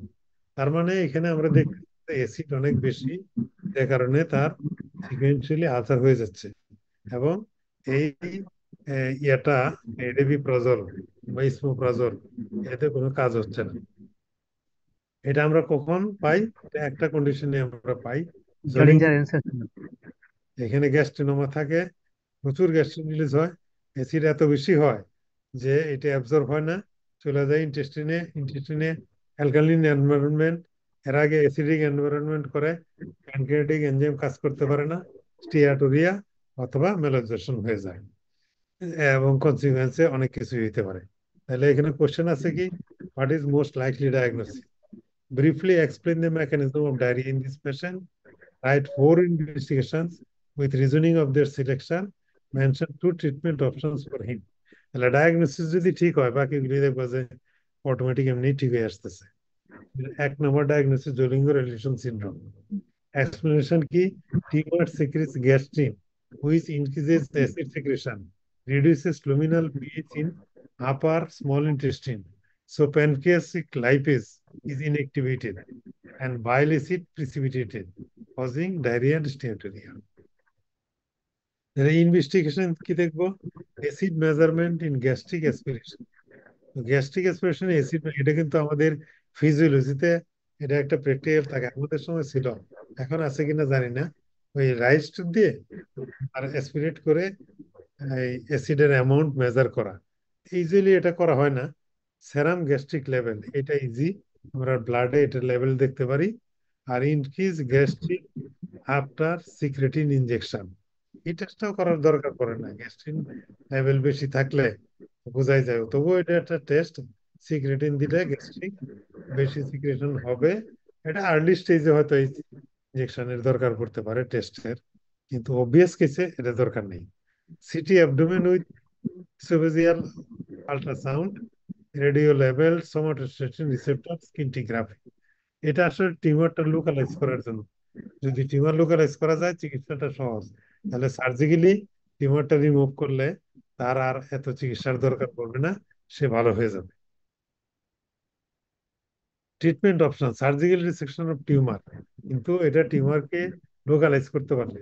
অনেক সময় টিউমার এত ছোট থাকে অথবা প্যানক্রিয়াসের এমন জায়গায় থাকে যে এটাকে আর লোকালাইজ করা যায় না, সেই জন্য রিসেকশনও করা সম্ভব হয় না। সেই ক্ষেত্রে সিনথেটিক সোমাটোস্ট্যাটিন অ্যানালগ অক্টিওট্রাইড দিলে সোমাটোস্ট্যাটিনের যে রেগুলেশন, এই রেগুলেশনটা বন্ধ হয়ে গেলে তখন সিক্রেশন কম হয়, তাতে পেশেন্টের একটু আলসারগুলি ইমপ্রুভ হয়। স্যার এখানে ইনভেস্টিগেশন রিজনিং স্যার কি লিখবো? কোনটা? ইনভেস্টিগেশন উইথ রিজনিং স্যার লেখা ছিল। ইনভেস্টিগেশন উইথ রিজনিং, এ তো একটু একটু করে এক্সপ্লেন করে দিত। যেরকম অ্যাসিড মেজারমেন্ট, ওই যে গ্যাস্ট্রিনে তো অ্যাসিড বেশি হয়, এই জন্য এটা মেজার করলে এটা কোয়ান্টিটি বাড়বে, 1-2 লাইন লিখে দিতে হবে। সেরাম গ্যাস্ট্রিন লেভেল, এই নর্মালি গ্যাস্ট্রিন লেভেল তো নর্মালির চেয়ে অনেক বেশি থাকবে, যে কারণে তারা ওই গ্যাস্ট্রিনটা অ্যাসিড সিক্রেশন বেশি করবে, হাইড্রোক্লোরিক অ্যাসিড। আর increase gastrin with secretin, secretin injection দিলে গ্যাস্ট্রিন সিক্রেশন বাড়ে। আর সিটি স্ক্যানে আমরা টিউমারটা লোকালাইজ করতে পারি, এটাই যাই 1-2 লাইনে বলে দিতে হবে, সবগুলি তার এক্সপ্রেশন দরকার পড়বে না। Thank you sir. Treatment options, এটা তো বলে ফেলছি। A 30-year-old man presented with decreased volume of urine with both leg swelling, his blood pressure এটাও বেশি, পেডাল এডিমা আছে, আর urine 3+ albumin, RBC 15-20, RBC cast আছে, আর ক্রিয়েটিন লেভেল 7, এবং এই লেভেলটা বেড়ে গেছে 4 days ago, 3-4 দিনে। তাহলে এখানে আমার কি কি ইনভলভ আছে? আমার কিডনি ইনভলভ আছে, প্রেশার আছে, ইউরিন ইনভলভমেন্ট আছে।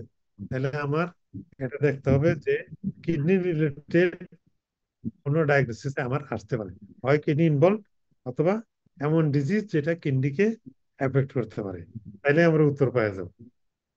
যেরকম গ্লোমেরুলোনেফ্রাইটিস, এটা kidney involve. Small vessel vasculitis, এটা বাইরেও আছে, সার্কুলেশনেও ইনভলভমেন্ট থাকবে, কিডনিতেও থাকবে। অ্যাকিউট টিউবুলার নেক্রোসিস, এটা তো কিডনি। আর ড্রাগস হলো পিপিআই, এনএসআইড, অ্যান্টিবায়োটিক, এগুলি দীর্ঘদিন খাইলে অনেক সময় টক্সিক ইফেক্ট হয় কিডনিতে। আর কিছু কিছু টক্সিন আছে যেগুলি কিডনি যেরকম ড্রাগও কিন্তু টক্সিন হিসেবে কাজ করে যদি অলরেডি ক্রিয়েটিনিন তার বেশি, এই সমস্ত ক্ষেত্রে ইউজ করবে। কিন্তু নর্মাল কিডনির উপরে আসলে আমরা এই যে পেপারে দেখি মানুষ প্যারাসিটামল লাগলে এখন আপত্তি দেয়, স্যার আমার কিডনি নষ্ট হয়ে যাবে না। আসলে এরকম না, বিদেশে ওটিসি হিসাবে ওই অ্যাসপিরিন, ডিসপিরিন এই সমস্ত ড্রাগ পাওয়া যায়। কিংবা কারণ ওদের ওদের মোটা বেশি, ওবেসিটি, হাঁটু ব্যথা আগের থেকে আসে, এই ব্যথার জন্য ওটিসিতে তারা এই ড্রাগ, এনার্জেসিক ড্রাগ কিছু কিছু রাখে এবং এরা দিনের পর দিন খাইতে থাকে। আগে দেখা যায় 10-20 না 10-12-15 ইয়ার্স যাবত এনার্জেসিক খাচ্ছে আর চলছে। এদেরই আসলে কিডনির প্রবলেমটা হয়। এই একদিন দুই দিন প্যারাসিটামল খাইলে, একদিন দুই দিন এই এনএসআইড খেলে কিডনি নষ্ট হওয়ার কথা না। কিন্তু এটা আমাদের দেশে জনের পেশেন্টের একটা ফলস পারসেপশন অথবা কনসেপশন যে এনএসআইড খেলেই কিডনি নষ্ট হয়ে যাবে। তবে নষ্ট কিডনিতে যদি ক্রিয়েটিনিন বেশি থাকে then we should avoid analgesics. Sir আসসালামু আলাইকুম স্যার, এটা স্যার আরপিজিএন এর কজগুলো হবে না স্যার? কোনটা? স্যার ডিফারেন্সিয়াল যেটা লিখেছেন স্যার, হ্যাঁ, মানে ওটাতে পরে ক্রিয়েটিনিনটা দেখানো হয়েছে যে 3 মানে 7, যেটা আগে 3 ছিল আর কি স্যার, রিপিটলি রেজ করছে। মানে আরপিজিএন এর যে 4-5টা কজ আছে না স্যার, এসএলই, অ্যান্টিজিবিএম, ওইগুলি তারপরে স্যার আসবে, এটা তো আমি বললাম। কিডনির বাইরেও কজ আসতে পারে যদি যে সমস্ত ডিজিজ গুলি কিডনিকে এফেক্ট করে। এখানে লেখা হয় নাই, কিন্তু এটা কনসিডারেশনে আনতে হবে। যদি কিতে থাকে সেই জন্য দিতে হবে। যেহেতু 5টা চাইছে এই জন্য আমি এই 5টাকে ইনক্লুড করছি। ইনভেস্টিগেশন, তাহলে ইনভেস্টিগেশন আমার এই ডিফারেন্সিয়ালের উপরে আমাদের ইনভেস্টিগেশন গুলি দিতে হবে। যেরকম এএনএ তে কিন্তু অ্যাসিডি রিউমেটয়েড আর্থ্রাইটিস এগুলো কিন্তু চলে আসবে। C3 C4 এগুলো তো অ্যাসিডি দিতে পারে, এগুলিতে চলে আসবে। আনকা, এনটিজিবিএম এটা আমরা কম করি, কিন্তু গ্লোমেরুলার বেসমেন্ট মেমব্রেনের এগেইনস্টে যে অ্যান্টিবডি এটা কিন্তু জাপানে কিন্তু খুব কমন, আমাদের দেশে কম, এই জন্য আমরা এটা কম করি। তো রেনাল বায়োপসি সব জায়গায় আমাদের দেশেও হয়, আগে কম হইতো এখন বেশি হয়। রেনাল বায়োপসি এটা গোল্ড স্ট্যান্ডার্ড। রেনাল বায়োপসি করলে আমরা এক্সাক্ট ডায়াগনোসিসে রিচ করতে পারবো। A 25-year-old woman presented with history of fatigue, anorexia, yellow coloration, arthralgia. ইনভেস্টিগেশনের মধ্যে আছে বিলিরুবিন, তারপর এলটিএসটি সবই বেশি, blood sugar, serum creatinine normal, all hepatitis and খুমস টেস্ট আর নেগেটিভ। তাহলে এখানে আমাদের ইনভলভমেন্টটা আমাদের আগে দেখতে হবে। যেহেতু ইয়েলো ডিসকালারেশন আছে, লিভারটা আমার চিন্তা করতে হবে, আর্থ্রালজি আছে, আর বিলিরুবিন আছে, আর হলো এলটিএস, লিভার তো আছেই। আর যেহেতু ক্রিয়েটিনিন নর্মাল এবং ব্লাড সুগার নর্মাল, কাজে আমাদের ওই কিডনি ইনভলভমেন্টটাকে বাইরে রাখতে হবে। দেখি আমরা কি আছে। ক্লিনিক্যাল ইনফরমেশন আরো আমরা নিতে পারি, ফিভার, ভিটিলিগো, অনেক সময় অটোইমিউন ডিজিজ থাকবে, ইপিস্টেক্সিস, প্রেশার বেশি থাকলে হইতে পারে, অ্যামোনেরিয়া অনেক পেশেন্টের মহিলাদের থাকতে পারে, স্পাইডার নিভি, হ্যাপাটোসপ্লিনোমেগালি। এই ইনফরমেশন গুলো আমরা আস্ক করতে পারি যাতে আমরা ডায়াগনোসিসে রিস্ক করা সহজ হয়। তাহলে ইনভেস্টিগেশন আমরা কি করব? এএনএ তে আমরা দেখি যে রিউমেটিক কোনো ডিজিজের দিকে যায় কিনা, অ্যান্টি স্মুথ মাসেল অ্যান্টিবডি এটা আমরা করি। এটা আমরা ওই জগরেন সিনড্রোম কিংবা autoimmune hepatitis sir. Tissue disease এই সমস্ত ক্ষেত্রে করতে হবে। অ্যান্টি মাইক্রোজোমাল অ্যান্টিবডি, এলিভেটেড সেরাম আইজিজি, লিভার বায়োপসি। তাহলে এই লিভার রিলেটেড যে ইনভেস্টিগেশন গুলি are connected tissue disease related investigation গুলি এগুলি আমাদেরকে দিতে হবে। A 40-year-old married man presented with sleep disturbance, anorexia, weight loss, body ache for 6 months, suffered from COVID-19 infection 8 months back. এটা আমরা দেখতেছি যে এটা একটা কোভিড রিলেটেড ইনফেকশন।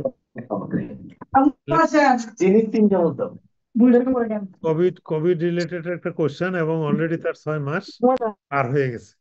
তাহলে এটা একটা লং কোভিডের ফিচার। এই ফিচারগুলি কিন্তু always non specific non specific তাহলে ক্লিনিক্যাল ফিচারের মাধ্যম দিয়েই আগাইতে হবে।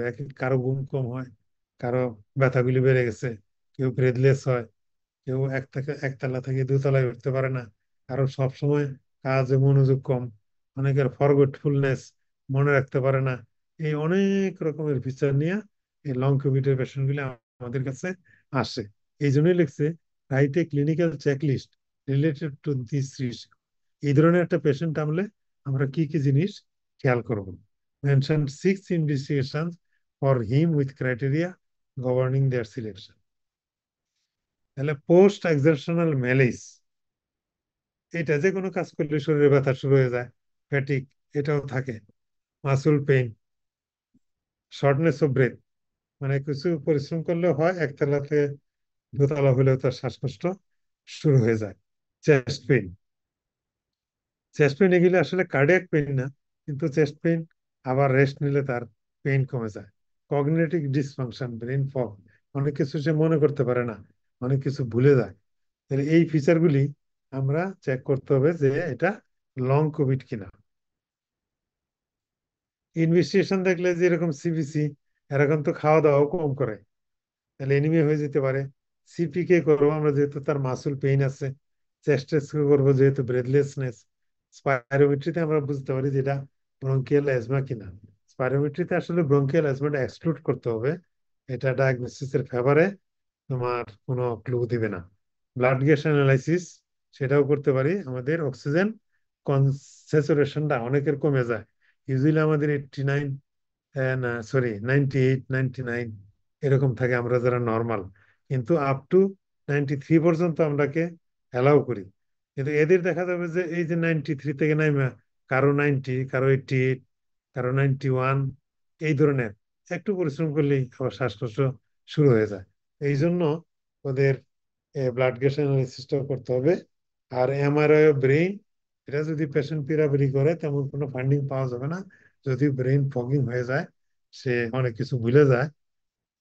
এটা যদি এল্ডারলি পেশেন্ট হয় তাহলে তার কর্টিক্যাল অ্যাট্রফি পাওয়া যেতে পারে। A 59-year-old man presented to outdoor clinic with a 2-month history darkening of skin. তাহলে এখানে একটা ক্লু আছে, তার স্কিনটা ডার্ক হয়ে গেছে। On examination he had angular stomatitis, তাহলে তার নিউট্রিশনাল ডেফিসিয়েন্সি আছে। স্মুথ টাং, মানে তার এনিমিয়া আছে। পিগমেন্টেশন অফ বাক্কাল মিউকোজা, বাক্কাল মিউকোজার পিগমেন্টেশন বললেই আমরা অন্য ডিজিজের দিকে যাই। কিরকম?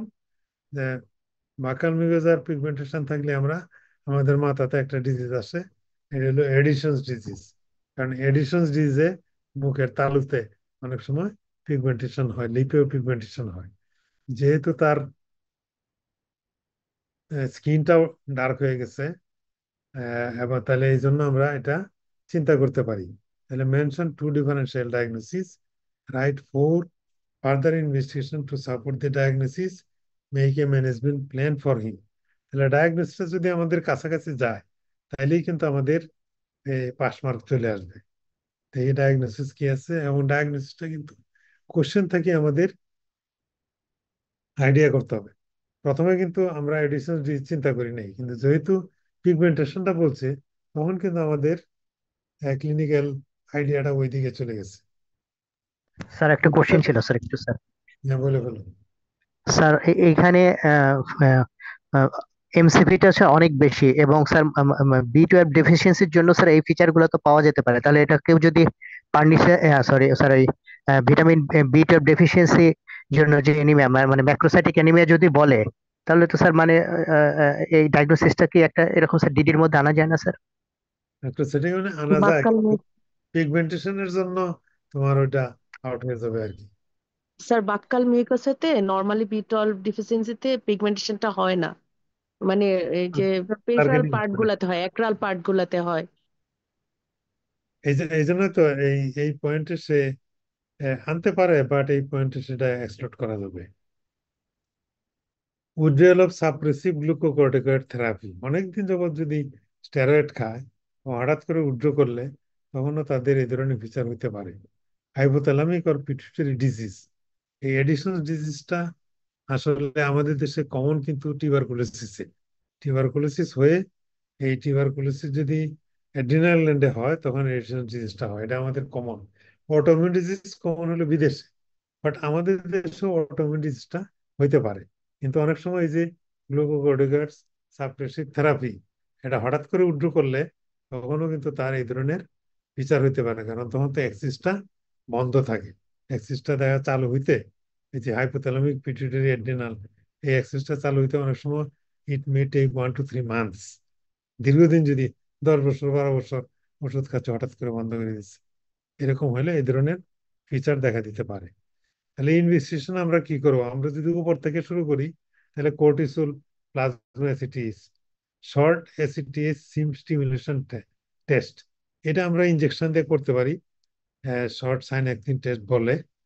আর সেরাম ইলেকট্রোলাইটস, এটা দেখা ইজি, আমরা সোডিয়াম পটাশিয়াম দেখলেই ডিসক্রিপশনটা বুঝতে পারবো। রেনিন এন্ড অ্যালডোস্টেরন লেভেল, এটা তোমার রেনাল ভেন থেকে ব্লাড নিয়ে করে, কিন্তু আমাদের দেশে এটা খুব একটা হয় না।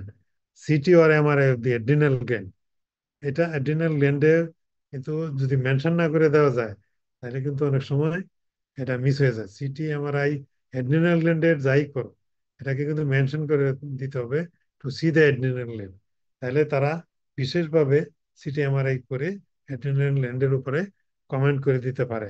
আদারওয়াইজ এটা ডায়াগনোসিস করা একটু ডিফিকাল্ট। এইচআইভিতে তো সব ধরনের ডিজিজ হইতে পারে, ওই অ্যাড্রিনাল গ্ল্যান্ডও ইনফেক্টেড হইতে পারে, সেই হিসাবে এইচআইভিটাকে দেওয়া হয়েছে। ম্যানেজমেন্ট একটাই আসলে, glucocorticoid replacement therapy. Mineralocorticoid replacement অনেক সময় লাগে না, যদি স্পেসিফিক্যালি দেখা যায় যে ব্লাড প্রেশার ম্যানেজ করা যাচ্ছে না, সেই ক্ষেত্রে অনেক সময় লাগতে পারে। আইভি নর্মাল স্যালাইন 10% গ্লুকোজ, এটা আমাদের হলো ইনিশিয়াল চিকিৎসা, এটা দিয়ে আমরা শুরু করি, বাট কন্টিনিউশন করতে হবে গ্লুকোকর্টিকয়েড দিয়ে। গ্লুকোকর্টিকয়েডটা লো ডোজ, যে ডোজে কমপ্লিকেশন দেখা দিবে কম, সেই ডোজে আমরা ইউজুয়ালি ফিজিওলজিক্যাল ডোজ 7.5, আমরা যদি পারি 10, 15, 20 এই ডোজে প্রথমে আগে তাকে কন্ট্রোলে আনতে হবে, তারপরে লোয়েস্ট পসিবল ডোজ মেনটেনেন্সে রাখতে হবে, আর না হলে এটা মাঝামাঝি অ্যাটাক আসবে।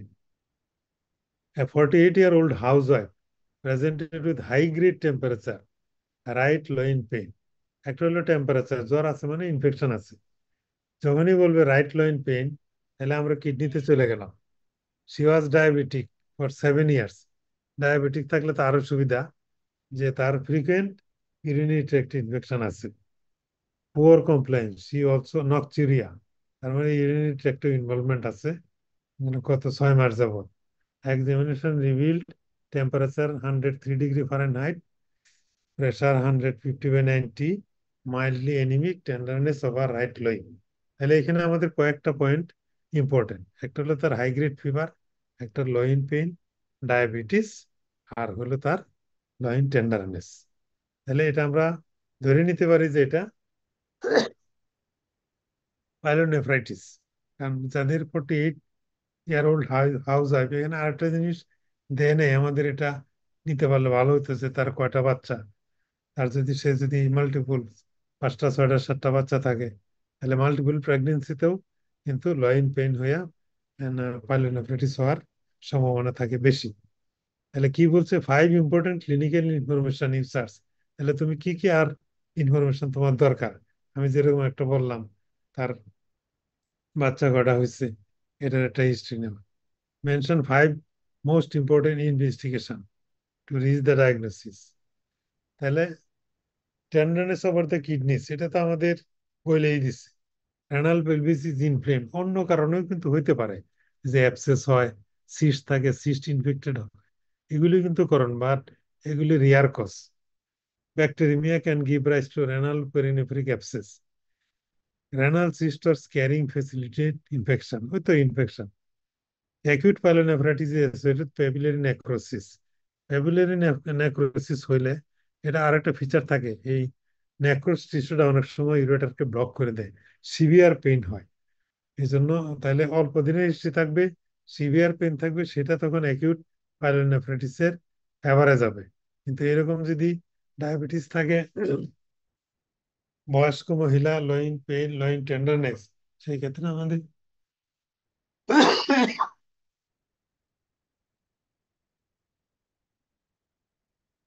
ক্রনিক পাইলোনেফ্রাইটিসের চিন্তা করতে হবে বেশি। তাহলে ইনভেস্টিগেশন কি? ইনভেস্টিগেশন কিন্তু নিচ থেকে যেতে হবে। যেরকম পাইলোনেফ্রাইটিস হলে আগে আমার ইউরিন রুটিন এক্সামিনেশন করতে হবে, সিএস করতে হবে। আবার ইনফেকশন আছে, নিউট্রোফিলিক থাকবে, ফুল ব্লাড কাউন্ট করতে হবে। যেহেতু ব্লাডে ব্যাকটেরিয়াম থেকে আসতে পারে, ব্লাড কালচার করতে হবে। আর রেনাল ট্র্যাক্ট আল্ট্রাসোনোগ্রাফি, হট সিটি আল্ট্রাসোনোগ্রাফি আমরা ইউজুয়ালি করি রেনাল ট্র্যাক্ট কেউবি রিজিয়ন। কিন্তু অনেক সময় দেখা যায় যে যদি আমরা কনফিউশনে পড়ি, ডায়াগনোসিস ডিফিকাল্ট হয়ে যায়, তখন কিডনির ফার্দার বেটার ডেভেলপমেন্টের জন্য আমরা সিটি স্ক্যান করতে পারি। তো বেশিরভাগ ক্ষেত্রে এটা দরকার পড়ে না, সিস্টোস্কোপি লাগে। অনেক সময় এই হয়তো রেনাল টেন্ডারনেস আছে, কিন্তু এর তো ইউরিনারি ট্র্যাক্ট ইনফেকশন থেকে এটাও পড়ে গেছে, অনেক সময় ব্লাডার ইনভলভ থাকে। তো এই সমস্ত কারণে ওই সিস্টোস্কোপি করে অনেক সময় ইউরিনারি ট্র্যাক্টটা ভালো ডেলিনেশন হয়ে চোখে দেখা যায়। আর ডায়াবেটিস যেহেতু আছে তার, এই ফাস্টিং টুয়ার্ডস আফটার এইচবিএনসি পুরাটাই করতে হবে, কারণ ডায়াবেটিসের চিকিৎসাও দিতে হবে। শুধু পাইলোনেফ্রাইটিসের চিকিৎসা দিলে সে ভালো হবে না। আর ক্রিয়েটিনিন দেখতে হবে যে সে কিডনির ইনভলভমেন্ট আছে নাকি এটা পেলভিসের মধ্যেই সীমাবদ্ধ আছে। এটা স্ট্যাম্পটা একটু বড়। 50-year-old woman presented with weight loss for 6 months, leg swelling. She gave history of postprandial abdominal pain with passage of pale, bulky stool. Examination mild anemic, not icteric, with bilirubin, edema, rough, scaly skin with loss of hair. Investigation 9 gram, ESR 65, creatine 0.9, blood glucose 12.5 millimole, R HbA1c 7.2%. তাহলে এখানে এই কোশ্চেনটা অনেকটা vague. তাহলে leg swelling আছে, তার weight loss আছে, আবার অ্যাবডোমিনাল পেইন আর পেইল বাল্ক। তাহলে আমরা কি এটা আমরা দেখতেছি যে লেগ সুয়েলিং, ওয়েট লস, তার মানে একটা ম্যালনিউট্রিশন ম্যালঅ্যাবজর্পশন সিনড্রোম আছে তার। এবং ম্যালঅ্যাবজর্পশন থাকলে আমার এই জিনিসটা প্যানক্রিয়াসের দিকে চলে যায়। তাহলে প্যানক্রিয়াসে কোনো অসুখের কারণে তার এই ধরনের সমস্যা দেখা দিতে পারে, ব্লক থাকতে পারে তার প্যানক্রিয়াটিক ডাক্টে। তাহলে আমরা দেখি এখন কি chronic pancreatitis with malabsorption syndrome with diabetes mellitus. Chronic প্যানক্রিয়াটাইটিসে কিন্তু শেষের দিকে ডায়াবেটিস হয়ে যায়। আর ইনভেস্টিগেশন কি বলছে, আল্ট্রাসাউন্ড তো আমাদের করতেই হবে, প্লেন এক্সরে অ্যাবডোমেনও করতে হবে, কারণ এই যে ক্রনিক ক্যালসিফিক প্যানক্রিয়াটাইটিস যেটা, এটাতে প্লেন এক্সরেতে দেখা যায় ট্রান্সভার্সলি অ্যাবডোমিনাল এগেইনস্ট দেয়া ভার্টিব্রাল কলামের এগেইনস্টে ট্রান্সভার্সলি পাথরের একটা চেইনের মতো পাওয়া যায়। এই জন্য প্লেন এক্সরে অ্যাবডোমেন করতে হবে। যদি পাথরের সংখ্যা কম থাকে কিংবা ছোট থাকে, সেই ক্ষেত্রে আমাদের সিটি অ্যাবডোমেন লাগবে ফর বেটার ডেলিনিয়েশন। আর সেরাম অ্যালবুমিন, যেহেতু তার ম্যাল অবজর্পশন আছে, অ্যালবুমিন কমে যাবে, ভিটামিন B12 এসেও কমে যাবে। যেহেতু প্যানক্রিয়াটিক জুইস থাকবে না, টার্মিনাল পার্ট অফ দ্য আইলিয়ামে ফ্যাট অ্যাবজর্পশন কমে যাবে, যার কারণে ভিটামিন B12ও কমে যাবে। স্যার এক্ষেত্রে ফিকাল ক্যালপ্রোটেক্টিনের রুল কেমন?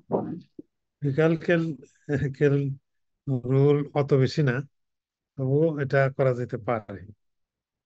আমরা এর আগেই তো ডায়াগনোসিস হয়ে যায়, আলট্রাসোনোগ্রামে অনেক ক্ষেত্রে ডায়াগনোসিস হয়ে যায়, আর প্লেন এক্সরে অ্যাবডোমেন নিচের গুলিতে অনেক ফিকাল সময়। অ্যানাস্টেস ফিকাল অ্যানাস্টেস হ্যাঁ, ওটাও তো ম্যালঅবজর্পশনের, ওইগুলো হলো ম্যালঅবজর্পশনের ইনভেস্টিগেশন।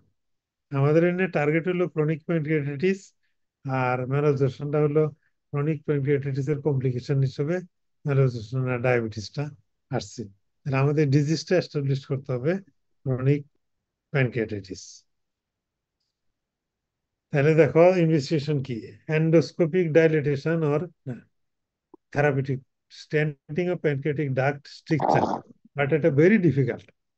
এটা আমাদের দেশে আমরা অনেক পেশেন্টের ট্রাই করে দেখছি, হয় না। আমরা পাঠাই কিন্তু স্ট্যান্ডিং আসলে ওই পর্যন্ত আমাদের দেশে যাইতে পারে না। এই জন্য আমরা বেশিরভাগ ক্ষেত্রে ওই এন্ডোস্কোপিস্টদের কাছে না পাঠিয়ে আমরা সার্জনের কাছে পাঠাই। কারণ এটা অনেক সময় যদি কমন বাইল ডাক্ট অথবা প্যানক্রিয়াটিক ডাক্টের বাইফেগারেশন এই পর্যন্ত তারা ওই স্কোপ করে স্টোনগুলি আনতে পারে, কিন্তু প্যানক্রিয়াটিক ডাক্টের ভিতরে যে স্টোনগুলি এইগুলি রিমুভ করতে পারে না, সার্জিক্যাল অপারেশন লাগে, ডাক্টের স্টিচ দিয়া সবগুলি স্টোন রিমুভ করে আবার সুচার করে দেয়। তাহলে পেশেন্ট ব্যথাও কমে যায়, আবার মেলোজেশনও কমে, ডায়াবেটিসও নিয়ন্ত্রণে ক্ষেত্র বিশেষে আসে। এন্ডোস্কোপিক রিমুভাল অফ ক্যালকুলাই, এটাও কিন্তু আসলে অত বেশি পারে না। এটা প্রসিডিউর আছে হয়তো বিদেশে, আরো এক্সপার্ট তারা তারা পারে, কিন্তু আমাদের দেশে তেমন একটা পারে না। বড় স্টোন কমন বাইল্ডেকটা থাকলে তখন রিমুভ করতে পারে।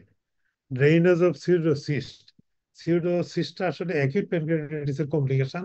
প্যানক্রিয়াসের পিছন দিকে এই সিস্টটা হয়, এখানে কালেকশন হয়, অনেক সময় অনেক বড়, এত বড় হয় যে অ্যাবডোমেন বাল্জ হয়ে যায়। এটা অনেক সময় আর্লি স্টেজে সিরিঞ্জিং করতে বলে, বাট যদি অনেক বড় হয়ে যায় তখন হয়তো সার্জিক্যাল ডিব্রাইডমেন্ট লাগবে। পার্শিয়াল প্যানক্রিয়াটিক রিসেকশন, এটা করে যদি ছোট ছোট স্টোন রিমুভ করা না যায় সার্জিক্যালি, তখন ওই পোর্শনটা রিসেকশন করে দেয়। প্যানক্রিয়াটো জেজুনোস্টমি, এই প্যানক্রিয়াটিক ডাক্টটা অনেক সময় জেজুনামের সাথে এটা কমিউনিকেট করে দেয়, প্যানক্রিয়াটো জেজুনোস্টমি সার্জিক্যাল প্রসিডিউর এগুলি। মোটামুটি এইগুলো তোমার রিটেন কোশ্চেন। এখন আমি কিছু কথা বলি। একটা হলো যে কোশ্চেনের মধ্যেই আমার গ্যাস করতে হবে যে ডিজিজটা কোন জায়গায়। প্রথমে চেষ্টা করতে হবে ক্লিনিক্যাল ডায়াগনোসিস। যদি একটার মধ্যে যেরকম জলিঙ্গ রিলেশন ছিল, এটা ডায়াগনোসিস হয়ে যাওয়াতে ইনভেস্টিগেশন এগুলো কিন্তু সহজ হয়ে গেছে।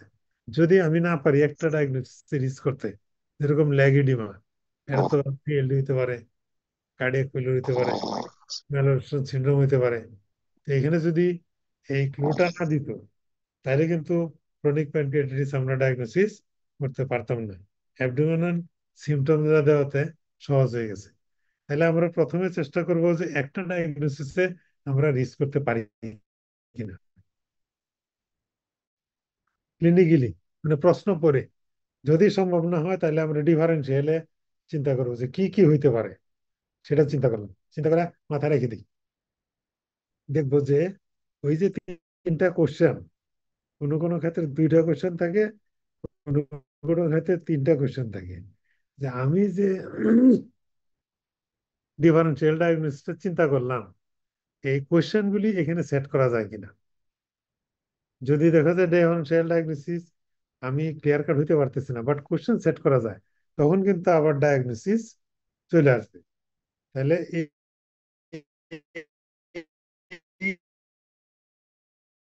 নিজ করতে হবে, এটার উপরে ইনভেস্টিগেশন সেট করতে হবে, এটার উপরেই ম্যানেজমেন্ট লিখতে হবে। এই জন্য সবচেয়ে ক্রুশিয়াল পয়েন্ট হলো যে আমার কোশ্চেনটা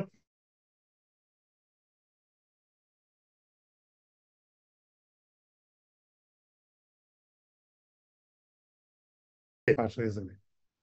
তারপরে অনেক সময় মনে হতে পারে একটা কোশ্চেন এটা এমন যে আমার পড়ার মধ্যে আসে নাই, মন খারাপ করার কিছু নাই, তুমি এইখানে বেশি সময় নষ্ট করো না। এখানে দেখো যে তুমি কতটুকু পারো, এই সমস্ত কোশ্চেনের চেষ্টা করতে হবে আমি কতটুকু পারি।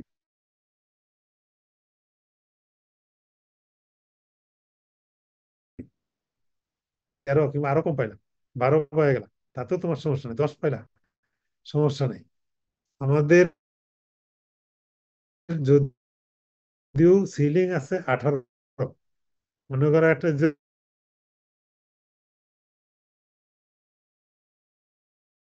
ছিল আছে 18, একজনের তো 24-25 কিন্তু টেবুলেশনে তার 25 কিন্তু কাউন্ট করবে না। একজন তাকে 25 দিয়ে দিতে পারবে, বাট টেবুলেশন করার সময় তার 18 কাউন্ট করবে। তাহলে 18 যদি একটা কোশ্চেনে তোমার থাকে, তাহলে তুমি আর একটা কোশ্চেনে 12 পর্যন্ত রিস্ক নিতে পারো। তাহলে কোনো সময় যদি কোনো কোশ্চেন আনকমন পড়ে কিংবা একটু খারাপ হয়ে যায়, তাহলে তুমি এখানে মন খারাপ করার কিছু নাই, তোমার কিন্তু সামেশনে পাস হবে, এভরি কোশ্চেনে কিন্তু পাস দরকার নেই। তো খুব যাতে খারাপ না হয় এই জন্য তোমার মানে যদি খুব যাতে একটা কোশ্চেন খারাপ না হয় এই জন্য তোমার এভারেজ প্রিপারেশনটা রাখতে হবে ব্রড।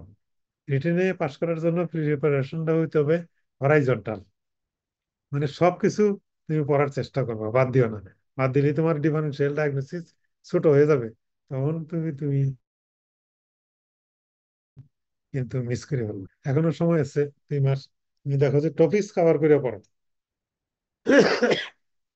কোশ্চেন কিন্তু টপিক্সের উপরে হবে, এবং কোশ্চেনগুলি কিভাবে হয়, যে টিচার যে সাবজেক্ট ভালো পড়ায় কিংবা যে সাবজেক্টটা কিংবা যে টপিকসটার উপরে তার ইন্টারেস্ট আছে সে সেটার উপরেই কোশ্চেন করে। তাহলে টপিকস রিলেটেড তোমার পড়তে হবে। গড়ে তুমি ডেভিডসনের 1 পৃষ্ঠা থেকে 1200 পৃষ্ঠা পড়লা, তাতে তোমার পরীক্ষা আউটকাম ভালো আসবে না। টপিকস রিলেটেড এভারেজ আইডিয়া যদি থাকে তাহলে দেখবো যে তোমার আনসার ভালো হইতেছে, কারণ কোশ্চেন গুলি তো ভার্টিক্যাল। একটা সিনারিও দেয়, ওইখান থেকে ডায়াগনোসিসে আসো, তারপরে কোনো সময় ইনভেস্টিগেশন, কোনো সময় ট্রিটমেন্ট, কোনো সময় ডিফারেন্সিয়াল ডায়াগনোসিস। তো ভার্টিক্যালি তো যাইতে থাকে। তো সেই ক্ষেত্রে তোমার টপিকস গুলি সম্বন্ধে একটা ধারণা রাখতে হবে। তুমি যদি শুধু অ্যাটিটিউড রিডিং করে যাও তাহলে তো তুমি আনসার ঠিক মতো করতে পারবে না। এখন তোমাদের কোনো কোশ্চেন থাকলে বলো।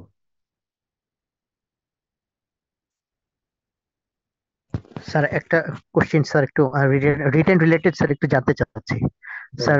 অনেক সময় স্যার ফার্স্ট লাইন ইনভেস্টিগেশনের পরে সেকেন্ড লাইন অথবা স্পেশাল স্পেশাল ইনভেস্টিগেশনের ব্যাপারে একটু বলা হয়ে থাকে। যেমন স্যার আমরা এমআরআই করব অথবা পেট স্ক্যান, এই জাতীয় হায়ার লেভেলে যে ইনভেস্টিগেশন, এখানে যে কথাগুলো বলা হয়েছে যে রিজনিং, এই রিজনিং গুলো স্যার বিভিন্ন বইয়ে বিভিন্ন ধরনের বিভিন্ন স্যার বিভিন্ন ভাবে বলেন। তো স্যার একটু একটু ইন এ নাটশেল যদি স্যার আমাদের একটা গাইডলাইনটা যদি দিয়ে দিতেন। কারণ হলো স্যার আমাদের ইনভেস্টিগেশনের মার্কস দেখি স্যার, মানে গত 4-5 বছরে দেখলাম ইনভেস্টিগেশন বেশ অনেকগুলো মার্কস থাকে স্যার, বিশেষ করে 8 থেকে 10 পর্যন্ত কখনো কখনো দেখা যায় স্যার। তো রিটেনে স্যার বেশিরভাগ খারাপ হয়ে যাচ্ছে স্যার আমাদের প্যাটার্নটার জন্য। আমাদের এখানে যারা আজকে স্যার পার্টিসিপেট করছে স্যার, কম বেশি সবাই কিন্তু স্যার মোটামুটি প্রিপেয়ার্ড বা অনেক কিছু জানে, সবাই ভালো ভালো জায়গায় ট্রেনিং করছে আপনাদের আন্ডারে স্যার, আপনাদের মতো টিচারদের কাছে স্যার। কিন্তু তারপরে স্যার ডিফারেন্সিয়েশন হয়ে যাচ্ছে শুধু লেখার প্যাটার্নের কারণে। একটু স্যার যদি গাইডলাইনটা দিতেন যে আসলে কি জিনিসটা থাকা উচিত। মানে স্যার ম্যাটেরিয়াল কম বেশি হতে পারে, কিন্তু প্যাটার্নটা থাকলে অনেক সময় স্যার, আপনারা বিশেষ করে যারা অনেক সিনিয়র স্যার আছেন, মার্কস আপনারা দিয়ে দেন স্যার, কিন্তু সেই প্যাটার্নটা স্যার একটু যদি স্যার আমাদের একটু দিতেন, আমাদের অনেক হেল্প হতো মনে হয় স্যার। বিশেষ করে স্যার আমার জন্যই বলছি স্যার, বাকিদের কথা ঠিক আমি বলছি না স্যার, হয়তো বা স্যার এটা কাজে লাগতে পারে স্যার আমাদের ভালো মনে একটা হয়। কোশ্চেন থ্যাংক ইউ করছো। স্যার। আমি বলি আমরা তো খাতা দেখি, অনেক সময় দেখি যে একটা কোশ্চেনের আনসার 5 পৃষ্ঠা 6 পৃষ্ঠা লেখছে। তো তখন আমাদের অনেক সময় খারাপ লাগে যে এত পড়ছে এবং এত ডিটেল লিখছে, কিন্তু সে ওই লাইন মতো আনসার করে নাই। আমরা ওইখানে আমরা খুঁজি যে কোন পয়েন্টের উপরে তার মার্ক দেওয়া যায়, ডেসক্রিপটিভ একটা ভীষণ লিখে রাখছে। তোমার মনে করো আমি একটা এক্সাম্পল দিই, এই প্যানক্রিয়াটাইটিসটাই ধরি।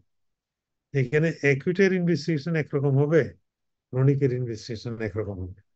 সাপোজ যদি সিনারিওটা এরকম হতো যে a patient presented with severe abdominal pain with vomiting after a heavy meal, তাহলে তুমি কি মনে করবে?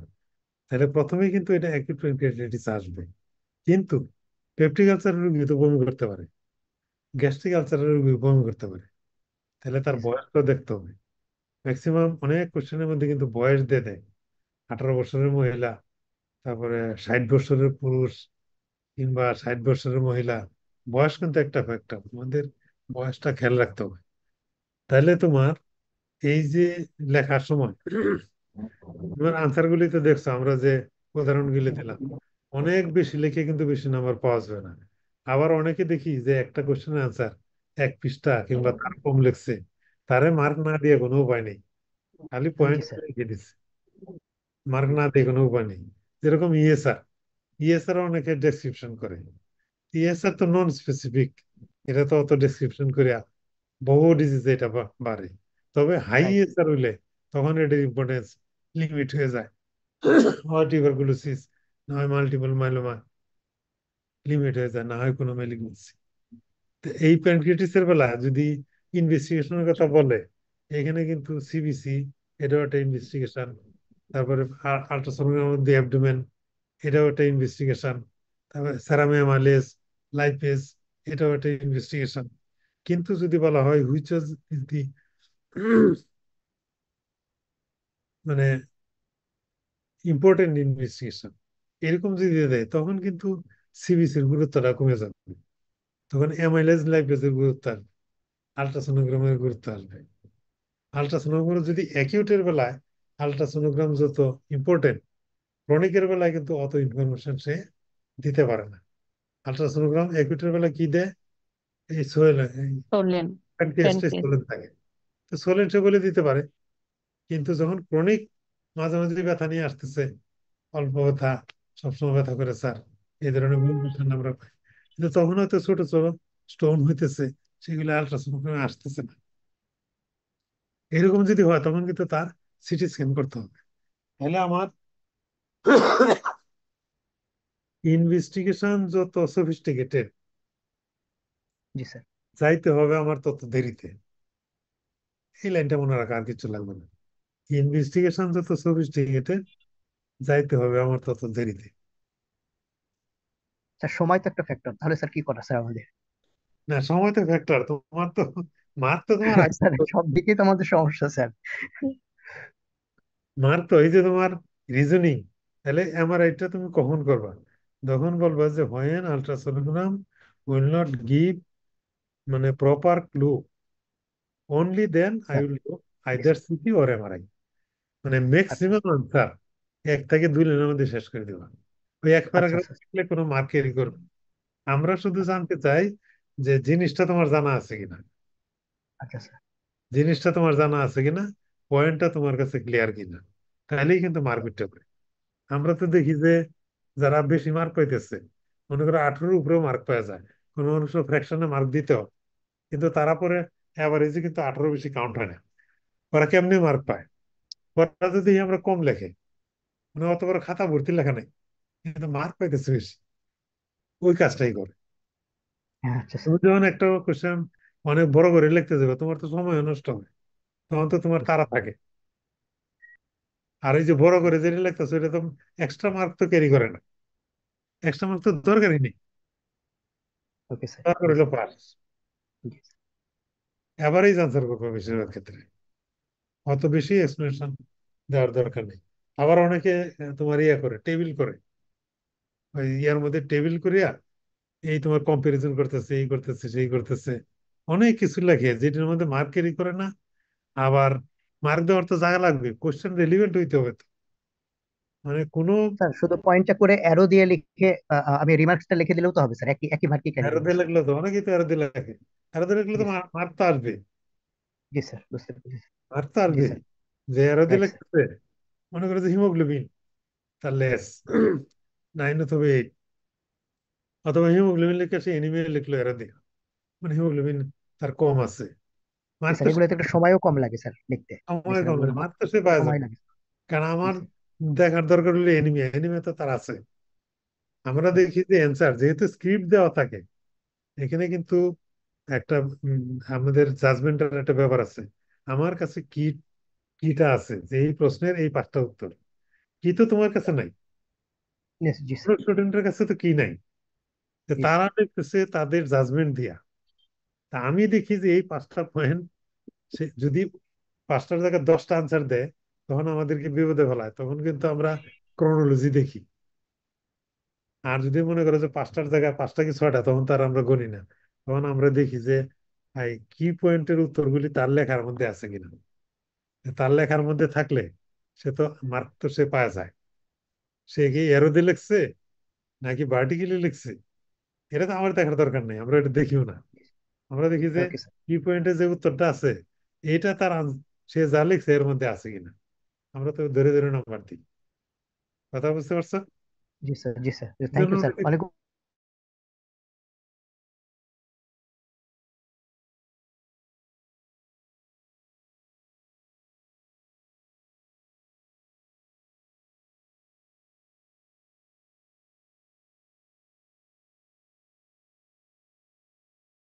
100%। মনে করতো পয়েন্ট ওয়াইজ 5টাও থাকে, তখন তো আমরা মার্ক দিতে বাধ্য হব। ওরা মার্ক 18 ছাড়া যায়, আমরা তো এটা কমাই স্যার না। আমরা আরেকটা স্যার, 1 মিনিট স্যার, আমি অনেকে হচ্ছে স্যার কোশ্চেন করতে পারে স্যার। হ্যাঁ, কোন কোশ্চেনে যদি স্যার ডিফারেন্সিয়াল ডায়াগনোসিস মানে বা আমাদের প্রফেশনাল ডায়াগনোসিসের সাথে যে আমরা ডিফারেন্সিয়াল লিখি, এটা স্যার অনেকে 5-6টা 7টা এরকম লেখে স্যার। কিন্তু স্যার 2টা 3টা লিখলে, যদিও যে 4-5টা লিখছে তাদেরটা যদি ঠিকও হয়, কিন্তু যারা 2টা 3টা লিখলো মোটামুটি একদম কাছাকাছি যে ডায়াগনোসিস, সেটার সাথে মার্কসের ভ্যারিয়েশন কিরকম হয় স্যার? এটা হলো যে যারা বেশি লিখছে তাদের মার্কটা একটু কম হবে। কারণ মনে করো তোমার 3টা ডিফারেন্সিয়াল ডায়াগনোসিস চাওয়া হয়েছে, সে 7টা লিখে বসে আছে। আর হলো সিরিয়াল। এটা বোঝার উপায় কি স্যার? সে সে বুঝবে কিভাবে, আমি কিভাবে বুঝবো স্যার যে কয়টা চাওয়া হচ্ছে স্যার? এটা বুঝবো কিভাবে স্যার? হ্যাঁ, আমরা আমরা কিভাবে বুঝবো স্যার যে আসলে ডায়াগনোসিস কতগুলি লেখা উচিত? না না, এটা কোশ্চেনে থাকে তো। কোশ্চেনে থাকে, what are the 5 possibilities in this case. না কোশ্চেনের স্যার, মধ্যে মানে ব্রড কোশ্চেনে কথা বলছি, যেটা 1 নম্বর, এক নম্বরে যেটা থাকে স্যার, যে যেমন স্যার এসএলই নিয়ে একটা সাজানো হলো স্যার, হ্যাঁ, সেখানে স্যার ওই ইনফেক্টিভ এন্ডোকার্ডিটিস হতে পারে, ভাস্কুলাইটিস হতে পারে, রেনাল কোনো ডিজিজ হতে পারে স্যার। তো এই ক্ষেত্রগুলোতে স্যার একটু কিভাবে একটু যদি বলতেন এইটা স্যার। হলো তোমার যদি রেলিভেন্ট হয়, তাহলে যে বেশি লিখতে পারবে তার বেশি মার্ক উঠবে। ও আচ্ছা স্যার, বুঝতে পেরেছি। ঠিক আছে। এটার মধ্যে কিন্তু যে বেশি লিখবে, কিন্তু রেলিভেন্ট না লিখলে কিন্তু আবার মার্ক কমে যাবে। আচ্ছা স্যার, আচ্ছা আচ্ছা, ঠিক আছে স্যার। জি স্যার, থ্যাংক ইউ স্যার। আর কোনো কোশ্চেন? স্যার প্রথম পার্টের যে প্রথম কোশ্চেনটা স্যার, হ্যাঁ, ডিসমরফিক আরবিসি, স্যার একটা কোশ্চেন দিলেন না স্যার? কার ওখানে সাল? স্যার, হ্যাঁ স্যার, হিমোলাইসিস ছিল, জিআই সিমটম ছিল, তারপরে স্যার রেনাল ইনভলভমেন্ট, সবকিছু মিলে স্যার শুধু ডিসমরফিক আরবিসি যদি আমরা বাদ দিই স্যার, বাকিটা কিন্তু হাসের সাথেই মিলে বেশি স্যার। জিএনএ স্যার মানে জন্ডিস বা ওইটা মানে হ্যাপাটিক ইনভলভমেন্টটা একটু কম না স্যার? হুম। ওইটা স্যার একটু মানে জিনিসটা একটু। মানে যদি যদি এরকম হয়, জি মনে স্যার। হয় যে এটাই হইতে পারে, তাহলে কিন্তু আনসারে দিয়ে দিবেন। আনসারে হ্যাঁ স্যার, মানে ওইটা স্যার হাঁসের সাথে বেশি মিলে স্যার, যেহেতু মানে হিমোগ্লোবিনও কমে গেছে, মানে সে এনিমিক পেশেন্ট, এদিকে জন্ডিস। স্যার আমি যদি ভুল না করি আর কি স্যার, কোশ্চেনটাতে এরকমই মনে ছিল। না না, এরকম পসিবল তো কিছু কিছু আসবেই। এরকম জি স্যার। আনসার যদি মনে হয় যে না এইটাই ঠিক হইতে পারে, কারেক্ট। কিন্তু এখানে জি আনসার স্যার। নাই, এটা আনসার দিয়ে দিবেন। দিলে আপনি মার্ক কিন্তু স্যার পাবেন। এবং আরবিসি আবার ডিসমরফিক আরবিসি তো স্যার জিএনএ প্রথম আসে স্যার, মানে প্রথম ডায়াগনোসিসটা জিএন আসে। এই কোশ্চেনটা স্যার একটু যদি স্যার একটু আবার একটু বলতেন আর কি স্যার আর দেখে। ওইখানে ওইখানে তো আর যাওয়া মুশকিল। আচ্ছা চিন্তা স্যার। করতে হবে। মানে ওই তোমার কাছে থাকলে বলতে পারো আর কি। আমি স্যার আমি। গ্লোমেরুলোনেফ্রাইটিসে তো এটা বেশি হবে, এটার চান্স বেশি হলো গ্লোমেরুলোনেফ্রাইটিসে। কিন্তু যেহেতু ডিফারেন্সিয়াল ডায়াগনোসিস চাওয়া হয়েছে, কাজে কাছাকাছি যেগুলো এগুলো আসবে। যেরকম আইজিএন নেফ্রোপ্যাথি, এটার প্রথম ফিচার তো থাকে ব্লিডিং, আর থাকে হলো প্রোটিনুরিয়া। এখানে কিন্তু প্রোটিনুরিয়া কম আছে। জি স্যার। এটা তো অ্যাকচুয়ালি এই কেসটা কিন্তু গ্লোমেরুলোনেফ্রাইটিস, বাট এটাকে সাজানো হয়েছে একটা কোশ্চেন। হাঁসের মতো করে, হাঁসের মতো করে, কোশ্চেন জি তো স্যার। এরকমই করে। কোশ্চেনটা হলো যে কোনো একটা পয়েন্টকে টার্গেট করিয়া তখন কোশ্চেনটা করতে হয়, যে তার এটা তো to justify the knowledge of student. এখানে তো সবকিছু তো কারেক্ট আনসার থাকবে না, আশপাশেও থাকবে। তো যদি এরকম মনে হয় যে আর কিটা তো আমি এখানে একটু শো করছি, পরীক্ষার হলে তার কি দিবে না, জি পরীক্ষার স্যার, হলে ঠিক তো আছে। কি দিবে না। কাজেই পরীক্ষার হলে যেটা মনের দিক থেকে আসবে সেটা উত্তর দিয়ে দিতে হবে। তাতে যদি অনেক সময় কি এর সাথে পয়েন্টে নাও মিলে, বাট আনসারটা কারেক্ট, তাহলে মার্ক দিবে। ওটা এক্সামিনারের ওটা বলে ইনস্ট্রাকশন দেওয়াই থাকে, যে কিতে নাই, কারণ কি তো 4 জনে করছে। তো 4 জনের বাইরে ব্রেন থাকতে পারে না? জি স্যার। থাকতে পারে, তো এই 4 জনের তো এই মিস্টেক ইয়া হতে পারে, মিসিং হইতে পারে। এই জন্যই এক্সামিনারকে ইয়া দেওয়া থাকে, অটোনমি দেওয়া থাকে।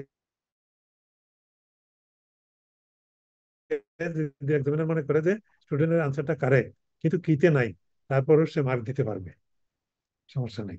স্যার এই যে স্ক্রিনে অনেক কোশ্চেনটা দেখা যাচ্ছে স্যার, যে কনভালশন, স্ক্যান্টিউরিয়ান, ডায়রিয়া, ব্লাড লুজ। কনভার্সন আসলে ফ্লুইড রিটেনশন হয়েছে তো। আচ্ছা স্যার। ফ্লুইড দুইটা দুইটা কমপ্লিকেশন হয়, একটা পালমোনারি ইডিমা আর একটা হলো সেরিব্রাল ইডিমা। সেরিব্রাল ইডিমার জন্য কনভার্সন হয়। এটা তো গ্লোমেরুলার নেফ্রাইটিস, এতে কোনো সন্দেহই নেই। আচ্ছা স্যার, আচ্ছা, থ্যাংক ইউ স্যার। আচ্ছা। Thank you. স্যার একটা প্রশ্ন ছিল স্যার, ওই যে আমরা যে স্যার এই এসিকিউ আনসার করি যে স্যার, হ্যাঁ। এসিকিউ তে তো স্যার 5 করে নাম্বার থাকে স্যার।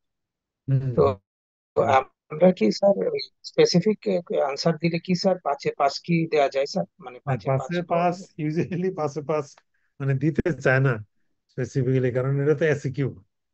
পাঁচে পাস ইউজুয়ালি হবে না, তো ইউজুয়াল মার্কিং হয় এইভাবে যে সে কি ফেল করবে নাকি পাস করবে নাকি ভালো মার্ক পাবে। ফেল যদি হয় তাহলে তো সে ওই 2-1.5 এরকম পাওয়া যাবে। পাস যদি হয় 3N+ পাবে সে, 3, 3.5 এরকম। আর যদি মানে ভালো হয় তাহলে তারা 4, 4.5 পর্যন্ত। পাস দেওয়ার তো দরকার নাই, গ্রেডিং এ আসবে না তো সে, পাস পাওয়ার তো দরকার নাই। কিছু প্রশ্ন স্যার মানে আনকমন টাইপ থাকে, মানে মুখস্থ টাইপ ইয়াতে, এগুলি তো স্যার তো ভালো পাওয়া যায় না, ভালো মানে নাম্বার পাওয়া যায় না। তো স্পেসিফিক গুলো মানে যদি স্যার ফুল মার্ক পাওয়া যায় তাহলে একটু ইয়া হয় স্যার। specific যদি পয়েন্ট আকারে হয় তাহলে ফুল মার্ক উঠবে। কিছু কিছু এতে তো ফুল মার্ক ওঠে, ফুল মার্ক ওঠে। Sir thank you sir. কারণ আনসার কারেক্ট হয়ে গেলে তো এখন তো আর ওই আগের বোর্ড 25 নম্বরের কোয়েশ্চেন তো আর নাই। ছোট ছোট স্টেমের উপরে কোয়েশ্চেন করে, কেউ যদি পারফেক্টলি বলে ফেলে তখন তো তাকে মার্ক না দিয়ে তো আর উপায় নেই, মার্ক পায়, ফুল মার্কও পায়। প্রিসাইজ অ্যান্সার হলে অনেকে ফুল মার্ক পায়। তো বেশিরভাগ ক্ষেত্রে এরকম মার্কটা এই 3 গ্রেডে হয়, যে সে কি ফেল করবে নাকি সে পাস করবে না ভালো মার্ক পাবে, এই 3 গ্রেডে মার্কটা হয়। বেশিরভাগ এক্সামিনারই এই ধরনের মানসিকতা নিয়ে এই খাতাটা দেখে। তবে ফুল মার্কও পায়, দু একজনের যদি প্রিসাইজলি কারেক্ট লিখে ফেলে দিয়ে দেয় ফুল মার্ক, কারণ এটা তো গড় হবে। আরেকটা জায়গায় যদি তার কম থেকে থাকে তাহলে সে কভার করে ফেলবে। এটা এটা এই কারণেই অনেক সময় প্রিসাইজলি হইলে তাকে ফুল মার্ক দেয়। তো যে একটাতে ফুল মার্ক পাবে তার তো ওইরকম আরেকটা তো অত খারাপ করার কথা না। এরা মোটামুটি ভালো রেজাল্টই করে। ভালো মার্ক যারা একের অধিক কোশ্চেনে ক্যারি করে এরা গড় পড়তে দেখা যায় যে টোটাল করলে এদের মার্ক ভালোই আছে, 17-18-এর মধ্যে চলে আসছে।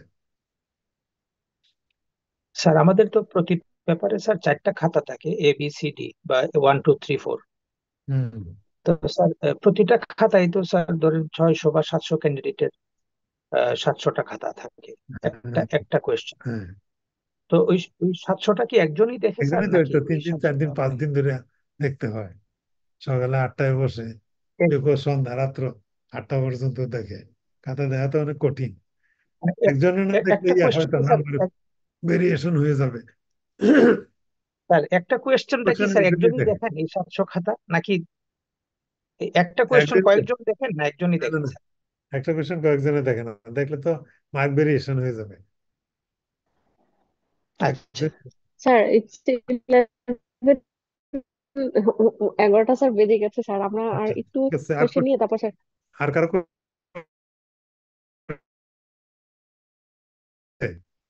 একটা গাইডলাইন তো পাইলাম, মানে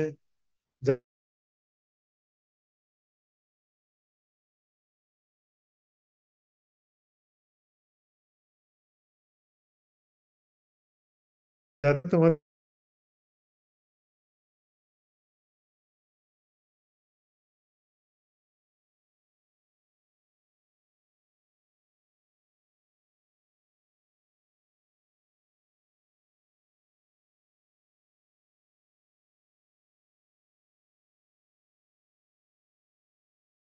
স্যাম্পল দেখিয়েছেন, শর্ট অ্যান্সার কোয়েশ্চেন যেভাবে আসে, ডিসকাশন হয়েছে। Thank you once again Aminul Haque স্যারকে, তার স্যার ব্যস্ত শিডিউল মানে আমাদেরকে টাইম দেওয়ার জন্য। এন্ড বাকিদেরকে ধন্যবাদ ফর অ্যাক্টিভ পার্টিসিপেশন। তো আমাদের ফিফথ ক্লাসটা আজকে এখানেই শেষ হচ্ছে, নেক্সট ক্লাসে ইনশাল্লাহ দেখা হবে। জি, আসসালামু আলাইকুম তো স্যার। অনেক জি, রকম থ্যাংক থাকবে। You sir.